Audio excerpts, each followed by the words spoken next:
ब्रह्मा गुरुर्विष्णुः गुरुर्देवो महेश्वरः गुरुः साक्षात् परब्रह्म तस्मै ಶ್ರೀ ಗುರವೇ ನಮಃ. ಎಲ್ಲ ಆತ್ಮೀಯರಲ್ಲೂ ವಂದನೆಗಳನ್ನು ಸಲ್ಲಿಸ್ತಾ ಆ ಮಹಾತ್ಮರನ್ನು ಸ್ಮರಿಸ್ಕೊಳ್ತಾ ಮಹಾತ್ಮರ ಚರಣಗಳಿಗೆ ನಮಸ್ಕಾರವನ್ನು ಮಾಡ್ತಾ ಎಲ್ಲರಲ್ಲೂ ಸ್ಥಿತನಾಗಿರುವ ಪರಮಾತ್ಮನಿಗೆ ನಮಸ್ಕರಿಸುತ್ತಾ, ಆತ್ಮೀಯರೇ, ನಾವೆಲ್ಲರೂ ಕೂಡ ಇಷ್ಟೊತ್ತು ಸಿಟಿ ಲಾಡ್ಜ್ ನಡೆದು ಬಂದ ದಾರಿಯನ್ನು ಕೇಳಿ. ಸಿಟಿ ಲಾಡ್ಜು ಯಾವುದಕ್ಕೆ ಮಾಧ್ಯಮ? ಸಿಟಿ ಲಾಡ್ಜ್ ಇಲ್ಲದೇ ಇದ್ದರೆ ನಾವು ಮಹಾತ್ಮರು ಸ್ಥಾಪನೆ ಮಾಡಿದಂಥ ಈ ಒಂದು ವಿಚಾರಗಳು, ಅಂದರೆ ಇದುವರೆಗೂ ನಾವು ಸ್ಥೂಲವಾಗಿ ದೇಹ ಅನ್ನೋ ಮಟ್ಟಕ್ಕೆ ತಿಳ್ಕೊಂಡಿವಿ ಅಲ್ವಾ? ಈ ದೇಹ ಬೇಕು, ಯಾಕೆ ಬೇಕು? ದೇಹದಲ್ಲಿ ವಾಸ ಮಾಡೋರು ಯಾರು? ದೇಹದಲ್ಲಿ ವಾಸ ಮಾಡೋನು ಆತ್ಮ. ಆ ಆತ್ಮನ ವಿಷಯವನ್ನು ತಿಳ್ಕೊಳ್ತಾ ಇರೋದೇ ಈ ಆಧ್ಯಾತ್ಮ ಜೀವನ. ಅಂದರೆ ಗುರುಗಳು ನಮಗೆ ಕೊಟ್ಟಂಥ ಬ್ರಹ್ಮಜ್ಞಾನ, ಆ ಜ್ಞಾನವನ್ನು ತಿಳ್ಕೊಳ್ಳೋಕ್ಕೆ ಈ ಜಾಗ ನಮಗೆ ಬೇಕಾಗಿತ್ತು. ಆ ನಡೆದು ಬಂದ ದಾರಿಯನ್ನು ಇಷ್ಟೊತ್ತು ತಿಳ್ಕೊಂಡ ಮೇಲೆ ಆ ಮಹಾತ್ಮರು ಕೊಟ್ಟಿರ್ತಕ್ಕಂಥ ಈ ಆತ್ಮಜ್ಞಾನವನ್ನು ಪ್ರಸಾರ ಮಾಡೋದು, ಅವ್ರು ಹೇಳಿದರು ಯಾವುದು ನಮ್ಮ ಕೆಲಸ. ಹಾಗಾದರೆ ಥಿಯೋಸಾಫಿಕಲ್ ಸೊಸೈಟಿಯ ಕೆಲಸ ಏನು? ಸೊಸೈಟಿ ಅಂದರೆ ಯಾರು? ಸೊಸೈಟಿಯಲ್ಲಿರೋ ಸದಸ್ಯರು ಸೊಸೈಟಿ ಅಲ್ವಾ? ಇಲ್ಲಿಗೆಲ್ಲ ಬರೋರು ಸದಸ್ಯರ ಕೆಲಸ ಏನು ಅನ್ನೋದನ್ನು ಸರಿಯಾಗಿ ನೋಡಿ. ಆ ವಿಚಾರ ತಿಳಿಸಿದ ಮೇಲೆ, ಸೊಸೈಟಿ ಬಂದ ಮೇಲೆ ಸೊಸೈಟಿ ಕೆಲಸ ಪ್ರಾರಂಭ ಆಗುತ್ತೆ ಅಲ್ವಾ? ಸೊಸೈಟಿ ಕೆಲಸ ಏನು ಅಂತ ಹೇಳಿದರೆ, ಗುರುಗಳಿಂದ ಸಾಕ್ಷಾತ್ತಾಗಿ ಮಾರ್ಗದರ್ಶನ ಪಡೆದಂಥ ಮೇಡಮ್ ಬ್ಲವಾಟ್ಸ್ಕಿಯವರು, HS ಆಲ್ಕಾಟ್ರವರು ನಮಗೆ ಥಿಯಾಸಫಿಯನ್ನು ಕೊಟ್ಟಂಥವ್ರು.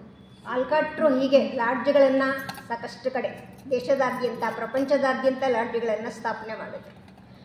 ಆ ಲಾಡ್ಜ್ಗಳು ಸ್ಥಾಪನೆ ಮಾಡಿದ ಮೇಲೆ ಅದಕ್ಕೆ ಜ್ಞಾನ ಕೊಟ್ಟವರು ಮೇಡಮ್ ಬ್ಲವಾಟ್ಸ್ಕಿಯವರು. ಅವರನ್ನು ಜ್ಞಾನ ಸರಸ್ವತಿ ಅಂತ ಹೇಳಿದರೆ ತಪ್ಪೇನಿಲ್ಲ ಅಲ್ವಾ? ಅವರು ಕೊಟ್ಟಂತಹ ಬುದ್ಧ ಗ್ರಂಥಗಳನ್ನು ನಾವು ಇವತ್ತು ಇನ್ನೂ ಅರಗಿಸ್ಕೊಳ್ಳೋದ್ರಲ್ಲಿ ಇದ್ದೀವಿ. ಸೀಕ್ರೆಟ್ ಡಾಕ್ಟ್ರಿನಿಂದ ನಾವು ಮುಟ್ಟಕ್ಕೆ ಹೋಗಿಲ್ಲ. ಸೀಕ್ರೆಟ್ ಡಾಕ್ಟ್ರಿನ್ ಬಗ್ಗೆ ಕೇಳಿದ್ದೀವಿ, ಗುಪ್ತ ಸಿದ್ಧಾಂತ ಅಂತ ಕೇಳಿದ್ದೀವಿ, ಆದರೆ ನಾವಿನ್ನೂ ಆ ಮಟ್ಟಕ್ಕೆ ಬೆಳೆದಿದ್ದೀವೋ ಇಲ್ವೋ ಗೊತ್ತಿಲ್ಲ. ಆದರೆ ಮೇಡಮು ಮುಂದಿನ ಜನಾಂಗ ಬೆಳೀತಾರೆ ಅನ್ನೋ ಕಾಲಕ್ಕೆ ಮಹಾತ್ಮರು ಅವರಿಂದ ಆ ಬುದ್ಧ ಗ್ರಂಥಗಳನ್ನು ಕೊಟ್ಟರು ಪ್ರಪಂಚಕ್ಕೆ. ಇಂತಹ ಜ್ಞಾನವನ್ನು ಪ್ರಸಾರ ಮಾಡೋದು ಗುರುಗಳ ಕೆಲಸ ಆಗಿತ್ತು. ಆ ಗುರುಗಳ ಕೆಲಸವನ್ನು ಮಾಡೋದಕ್ಕೆ ಸದಸ್ಯರು ಬೇಕಾಗಿತ್ತು, ಶಿಷ್ಯರು ಬೇಕಾಗಿತ್ತು. ಶಿಷ್ಯರಾದ ಇವರು ಸಾಕ್ಷಾತ್ ಗುರುಗಳ ಶಿಷ್ಯರು ಅವರಿಬ್ಬರು, ಮೇಡಮ್ ಬ್ಲವಾಟ್ಸ್ಕಿಯವರು ಮತ್ತು ಆಲ್ಕಾಟ್ರು. ಇಂತಹ ಮಹಾತ್ಮರು ಸ್ಥಾಪಿಸಿದಂಥ ಈ ಸೊಸೈಟಿಯಲ್ಲಿ ನಾವು ಏನು ಕೆಲಸ ಮಾಡಬೇಕು? ನಮ್ಮ ಕರ್ತವ್ಯ ಏನು ಅಲ್ವಾ? ಮಹಾತ್ಮರೇನೋ ನಮಗೆ ಸಾಹಿತ್ಯವನ್ನು ಕೊಟ್ಟರು, ಸಾಕಷ್ಟು ಅವರು ಜ್ಞಾನವನ್ನು ಕೊಟ್ಟರು. ಅದನ್ನು ನಾವು ಹೇಗೆ ಪ್ರಚಾರ ಮಾಡಬೇಕು, ಪ್ರಸಾರ ಮಾಡಬೇಕು, ಅಥವಾ ಇಲ್ಲಿ ಬಂದವರು ಹೇಗೆ ಅದನ್ನು ತಿಳ್ಕೊಳ್ಬೇಕು, ಯಾವ ಮನಸ್ಥಿತಿಯಿಂದ ತಿಳ್ಕೊಳ್ಬೇಕು, ನಮ್ಮ ಬೆಳವಣಿಗೆ ಏನು ಅಲ್ವಾ? ನಾವು ಬರೀ ದೇಹದಿಂದ ಇಲ್ಲಿ ಬಂದರೆ ಸಾಕಾಗಲ್ಲ, ನಮ್ಮ ಮನಸ್ಸನ್ನು ಪ್ರಿಪೇರ್ ಮಾಡಿಕೊಂಡು ಇಲ್ಲಿ ಬರಬೇಕು, ಅಥವಾ ನಮ್ಮ ಸಾಮರ್ಥ್ಯಗಳನ್ನು ಬೆಳೆಸ್ಕೊಳ್ಬೇಕು. ಅದು ಇಲ್ಲಿ ಅವರು ಹೇಳ್ತಾ ಹೋಗ್ತಾರೆ. ಗುರುಗಳು ನಮಗೆ ಏನು ಜ್ಞಾನವನ್ನು ಕೊಟ್ಟಿದ್ದಾರೆ ಅದನ್ನು ನಾವು ಅವ್ರು ಮಾಡೋ ಕೆಲಸವನ್ನು ಅವ್ರು ಹೇಳ್ತಾರೆ. ಮೊದಲು ನಾವೇನು ಮಾಡ್ತಾ ಇದ್ವಿ ಅಂತ. ಗುರುಗಳು ಲೋಕ ಕಲ್ಯಾಣದ ಕೆಲಸವನ್ನು ಮಾಡ್ತಾ ಇದ್ದಾರೆ ಅಲ್ವ? ಪ್ರಪಂಚದಲ್ಲಿ ಎಲ್ಲವನ್ನ, ಈಗ ಬುದ್ಧರು ಕೂಡ ಜ್ಞಾನೋದಯ ಆದಮೇಲೆ ಸುಮ್ಮನೆ ಕೂತ್ಕೊಂಡ್ಬಿಟ್ಟಿದ್ರು ಅಂತ ಹೇಳ್ತಾರೆ. ಸರ್, ಜ್ಞಾನೋದಯ ಆದಮೇಲೆ ಅವ್ರ ಮಟ್ಟಿಗೆ ಅವ್ರು ಏನು ತಿಳ್ಕೊಬೇಕೋ ತಿಳ್ಕೊಂಡಿದ್ರು. ಸುಮ್ಮನೆ ಕೂತಾಗ ಮಹಾತ್ಮರು ಎಚ್ಚರಿಸ್ತಾರಂತೆ, ನೀವು ಇಷ್ಟೊಂದು ಜ್ಞಾನವನ್ನು ಪಡ್ಕೊಂಡು ಸುಮ್ಮನೆ ಕೂತ್ಕೊಂಡ್ಬಿಟ್ರೆ ಪ್ರಪಂಚಕ್ಕೆ ಏನು ಉಪಯೋಗ ಆಗುತ್ತೆ?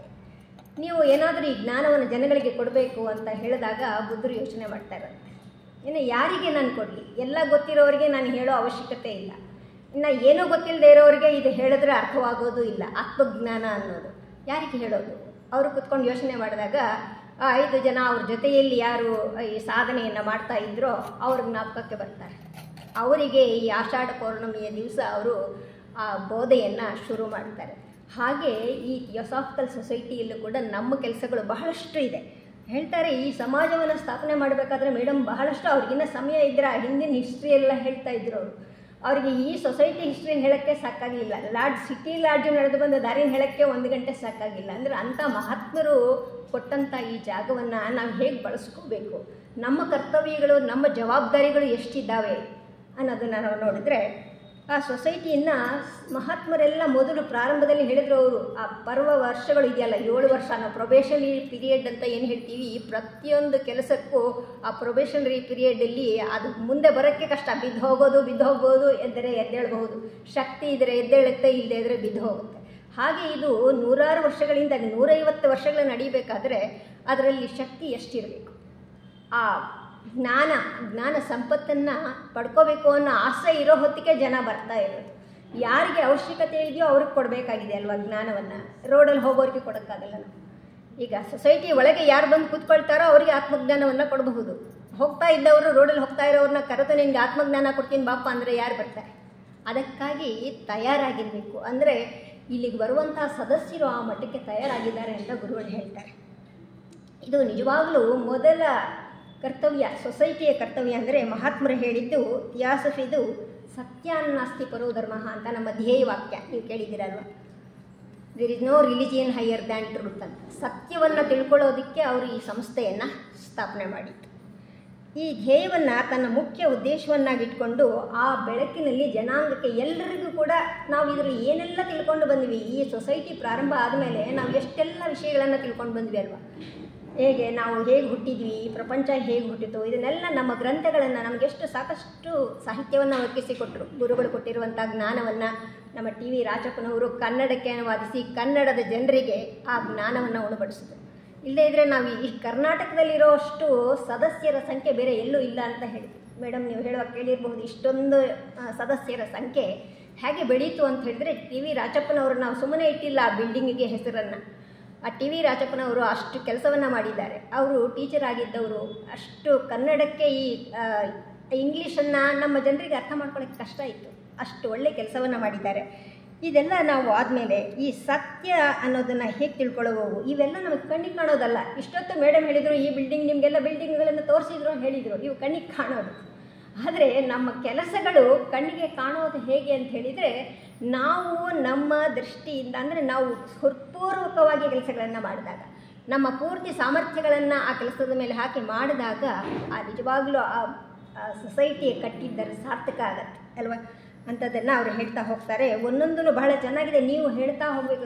1 ಗಂಟೆಯಲ್ಲಿ ಇದು ಪೂರ್ತಿ ಹೇಗೆ ಇದನ್ನು ಕಟ್ಟಿಕೊಡೋಕ್ಕೆ ಸಾಧ್ಯ ಇಲ್ವೋ ಆ ಕೆಲಸದ ರೀತಿಯನ್ನು ನಾವು ಬರೀ ಹೇಳೋದ್ರಿಂದ ಖಂಡಿತ ಸಾಧ್ಯ ಆಗೋದಿಲ್ಲ. ಅಷ್ಟೊಂದು ಕೆಲಸವನ್ನು ನಮಗೆ ಕೊಟ್ಟಿದ್ದಾರೆ. ಆ ಯೋಗವನ್ನು ನಾವು ಹೇಗೆ ಕಂಡುಹಿಡಿಬೇಕು ಅಂತ ಹೇಳಿದರೆ, ನಮ್ಮದು ಕೆಲಸ ಮತ್ತು ಜೀವಿತ ಅನ್ನೋದು ಇದು ಹೆಡ್ಡಿಂಗ್ ಅಲ್ವಾ. ಕೆಲಸ ಅಂದರೆ ಕೆಲಸ ಬೇರೆ ಅಲ್ಲ, ಜೀವಿತ ಬೇರೆ ಇಲ್ಲ. ನಾವು ಅದಕ್ಕಾಗಿ ಜೀವಿಸಬೇಕು. ಮಹಾತ್ಮರು ಹೇಳ್ತಾರೆ, ನಾವೆಲ್ಲರೂ ಕೂಡ ಕಷ್ಟಪಟ್ಟಿದ್ದು ಮಾನವ ಕಲ್ಯಾಣಕ್ಕೋಸ್ಕರನೇ. ಆ 7 ವರ್ಷಗಳು ಅವ್ರು ಎಷ್ಟು ಕಷ್ಟಪಟ್ಟರು, ಎಷ್ಟು ಜನ ಅದಕ್ಕೆ ಅಪವಾದವನ್ನು ಹೊರಿಸಿದ್ರು. ಮೇಡಮ್ ಬ್ಲವಾಟ್ಸ್ಕಿ ಅವರ ಮೇಲೆ ಅಪವಾದ ಹೊರಿಸಿದ್ರು, ಆಲ್ಕಾಟ್ರ ಮೇಲೆ ಅಪವಾದ ಹೊರಿಸಿದ್ರು. ಎಷ್ಟೆಲ್ಲ ಕಷ್ಟಗಳ ಮಧ್ಯೆ ಅವರು ಹೇಗೆ ಕೆಲಸ ಮಾಡಿದರು ಅನ್ನೋದನ್ನು ಹೇಳ್ತಾ ಹೋಗ್ತಾರೆ ನಮಗೆ. ಅವ್ರು ಹೇಳ್ತಾರೆ, ಈ ಸಮಾಜಕ್ಕೆ ಸೇರಿರುವ ನಾವೆಲ್ಲರೂ ಕೂಡ ಪರಸ್ಪರ ಸಹಕಾರ ಮನೋಭಾವದಿಂದ ಕೆಲಸ ಮಾಡಬೇಕು ಅಂತ ಹೇಳ್ತಾರೆ. ಔದಾರ್ಯತೆಯಿಂದ ಕೆಲಸ ಮಾಡಬೇಕು. ಎಷ್ಟು ಉದಾರದಿಂದ ಅವ್ರು ಹೇಳಿದರು, ಎಷ್ಟು ಲಕ್ಷಗಳು ಬಂತು ಬಿಲ್ಡಿಂಗ್ಗಳು ಕಟ್ಟಲಿಕ್ಕೆ, ಹೇಗೆ ಜನ ಕೊಟ್ಟರು. ಆ ಉದಾರತೆ ಅನ್ನೋದು ಬರೀ ನಾವು ಹಣದ ಮೂಲಕ ಇದಕ್ಕೆ ತುಲನೆ ಮಾಡಬಾರ್ದು. ಅಂದರೆ ನಮ್ಮಲ್ಲಿ ಔದಾರ್ಯತೆ, ನಮ್ಮಲ್ಲಿರುವ ಕುಂದು ಕೊರತೆಗಳನ್ನು ಪರಸ್ಪರ ಮನ್ನಿಸುವ ಗುಣ ಬರಬೇಕು ಅಂತ ಹೇಳ್ತಾರೆ. ಬರೀ ದುಡ್ಡು ಕೊಟ್ಬಿಟ್ರೆ ಬಿಲ್ಡಿಂಗ್ ಆಗತ್ತೆ, ಆದರೆ ನಮ್ಮ ಜೊತೆಯಲ್ಲಿ ಕೆಲಸ ಮಾಡ್ತಿರ್ತಾರಲ್ಲ ಅವ್ರು ಹೇಳ್ತಾರೆ, ಬರೀ ನಾವು ಏನು ಮಾಡ್ತಾ ಇದ್ದೀವಿ ಇವತ್ತು, ದಾನ ಧರ್ಮ ಮಾಡಿಬಿಟ್ರೆ ಪುಣ್ಯ ಬರುತ್ತೆ ಅಂತ ತಿಳ್ಕೊಂಡಿದ್ದೀವಿ. ಆ ದಾನ ಧರ್ಮದ ಜೊತೆಗೆ ನಮ್ಮಲ್ಲಿ ಏನಿರಬೇಕು, ನಮ್ಮಲ್ಲಿ ಉದಾರ ಮನೋಭಾವ ಇರಬೇಕು, ಪಕ್ಕದಲ್ಲಿರೋರನ್ನ ಸಹಿಸ್ಕೊಳ್ಬೇಕು, ಸಹೋದರ ಮನೋಭಾವ ಬರಬೇಕು. ಆ ಸಹೋದರತ್ವವೇ ಮೊದಲ ನಮ್ಮ ಧ್ಯೇಯ ಅಲ್ವಾ. ಅಂದರೆ ನಮ್ಮ ಉದ್ದೇಶಗಳಲ್ಲಿ ಮೊದಲನೆಯದು ಸಹೋದರ ಭಾವ ಅನ್ನೋದು. ಎಲ್ಲರಲ್ಲೂ ಸಹೋದರ ಭಾವವನ್ನು ನಾವು ಕಂಡ್ಕೋಬೇಕು ಅಂತ ಹೇಳಿದ್ವಿ. ಥಿಯಾಸಫಿ ಕೆಲಸ ಮಾಡತಕ್ಕ ಮನೋಭಾವನೆ, ಇವುಗಳ ಮೂಲಕ ನಮ್ಮ ಸತ್ಯಾನ್ವೇಷಣೆ ಹೇಗೆ ಬರುತ್ತೆ ಅಂದರೆ, ನಾವು ಪ್ರತಿಯೊಬ್ಬರಲ್ಲಿರೋವನ್ನು ತಿಳ್ಕೊಳ್ಬೇಕು ಅಲ್ವಾ, ಪ್ರತಿಯೊಬ್ಬರನ್ನ ಅರ್ಥ ಮಾಡ್ಕೊಳ್ಬೇಕು. ಥಿಯಾಸಫಿಯ ಪ್ರಚಾರಕ್ಕೆ ಭಾಷಣಗಳನ್ನು ಮಾಡಿದ್ರೆ ಸಾಲದು, ನಾವು ಬೋಧಿಸುವ ವಿಷಯಗಳನ್ನು ನಮ್ಮ ದಿನಚರಿ ಜೀವಿತದಲ್ಲಿ ಅಳವಡಿಸ್ಕೊಳ್ಬೇಕು ಅಂತ ಹೇಳಿದ್ರು. ಬರೀ ನಾವು ಪುಸ್ತಕದಲ್ಲಿ ಇರೋದನ್ನು ಹೇಳಿಟ್ರೆ ಯಾರೂ ಕೇಳೋದಿಲ್ಲ. ಎಷ್ಟೋ ಸಲ ನಮಗೆ ಸಾಮಾನ್ಯ ಜನರು ಆಡೋದನ್ನು ಕೇಳ್ತೀವಿ, ಅವರು ಹೇಳೋದಷ್ಟೇ ಮೇಲೆ ಇದ್ರ ಮೇಲೆ ಸ್ಟೇಜ್ ಮೇಲೆ ನಿಂತ್ಕೊಂಡು ಹೇಳ್ತಾರೆ, ಆಮೇಲೆ ಕೆಳಗೆ ಬಂದ ಮೇಲೆ ಅವ್ರ ಜೀವನ ನೋಡಿ ಅಂತ. ಎಷ್ಟೊಂದು ಜನ ಹಾಗೆ ಹಿಂದೆ ಆಡ್ಕೋಬಾರ್ದು. ನಾವು ಏನನ್ನ ತತ್ವಗಳನ್ನು ಕಲ್ತ್ಕೊಳ್ತೀವೋ ಅಕ್ಷರಶಃ ಪಾಲನೆ ಮಾಡಿದ್ರೆ ಮಾತ್ರ ನಮ್ಮ ಮಾತಿಗೆ ಬೆಲೆ ಇರುತ್ತೆ ಅಂತ ಹೇಳ್ತಾರೆ ಗುರುಗಳು ಹೇಳೋ ಮಾತು. ಅವ್ರು ಹೇಳ್ತಾರೆ, ಪ್ರತಿಯೊಂದು ಲಾಡ್ಜಿನ ಕ್ಷೇತ್ರದ ಒಳಗೂ ಹೊರಗೂ ಮಾನವತೆಯ ದುಃಖವನ್ನು ತಗ್ಗಿಸುತ್ತಾ ಬರೋದು ನಮ್ಮ ಕೆಲಸ ಅಂತ ಹೇಳ್ತಾರೆ. ಮಹಾತ್ಮರು ಹೇಳ್ತಾ ಇದ್ದೇನೋ, ಪ್ರಪಂಚದ ದುಃಖವನ್ನು ಸ್ವಲ್ಪ ಮಟ್ಟಿಗಾದರೂ ಕಡಿಮೆ ಮಾಡೋದು ನಮ್ಮ ಕೆಲಸ ಅಂತ. ಅದು ನಮ್ಮ ಕೆಲಸದಲ್ಲೆಲ್ಲ ಮಾರ್ಗದರ್ಶನ ಕೊಡುವಂಥ ನಿಯಮಗಳು ಕೆಲವಿದ್ದಾವೆ ಅಂತ ಹೇಳ್ತಾರೆ.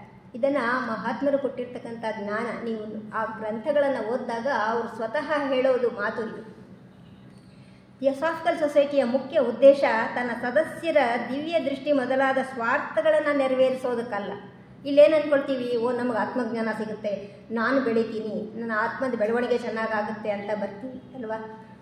ಇದು ಅದೊಂದೇ ಅಲ್ಲ. ಸೊಸೈಟಿಯ ಕೆಲಸ ಏನು ಅಂದರೆ, ನನ್ನ ಆತ್ಮಜ್ಞಾನವನ್ನು ನಾನು ಬೆಳೆಸ್ಕೊಂಡ ಮೇಲೆ ನಾನು ಪ್ರಪಂಚಕ್ಕೆ ಏನು ಕೊಡ್ತೀನಿ. ಮೇಡಮ್ ಆಗಲಿಂದ ಹೇಳಿದರು, ನಾವು ಇಲ್ಲಿಂದ ತೊಗೊಂಡಿದ್ದನ್ನು ನಾನು ಪ್ರಪಂಚಕ್ಕೆ ಕೊಡಬೇಕು ಅಲ್ವಾ. ಸಮಾಜದಿಂದ ಸಾಕಷ್ಟನ್ನು ಪಡ್ಕೊಂಡಿದ್ದೀನಿ, ಅದನ್ನು ನಾನು ಹೊರಗೆ ಕೊಡಬೇಕು. ಆವಾಗಲೇ ನಾವು ಬೆಳೆಯೋದು. ಅಲ್ಲಿವರೆಗೂ ನಾವಿನ್ನ ತೊಗೊಳ್ತಾನೇ ಇರ್ತೀವಿ ಅಲ್ವಾ. ತೊಗೊಳ್ಳೋದೆಲ್ಲ ಆದಮೇಲೆ ನಾವು ಕೊಡೋದನ್ನು ಕಲಿಬೇಕು ಅಂತ ಹೇಳ್ತಾರೆ. ಅದು ನಿಜವಾದ ನಮ್ಮ ಮಹಾತ್ಮರು ಕೊಡುವಂಥ ಬೋಧೆಗಳು. ಈ ತಿಳುವಳಿಕೆಗಳನ್ನು ಪ್ರಚಾರ ಮಾಡಿ ಸರ್ವತೋಮುಖವಾದ ಅಭಿವೃದ್ಧಿಯನ್ನು ಸಾಧಿಸೋದು ಅಂತ HPB ಅವರು ಕೂಡ ಹೇಳ್ತಾರೆ. ಮೇಡಮ್ ಬ್ಲವಾಟ್ಸ್ಕಿ ಅವರು ಹೇಳುವಂಥದ್ದು ಇದೇನೆ.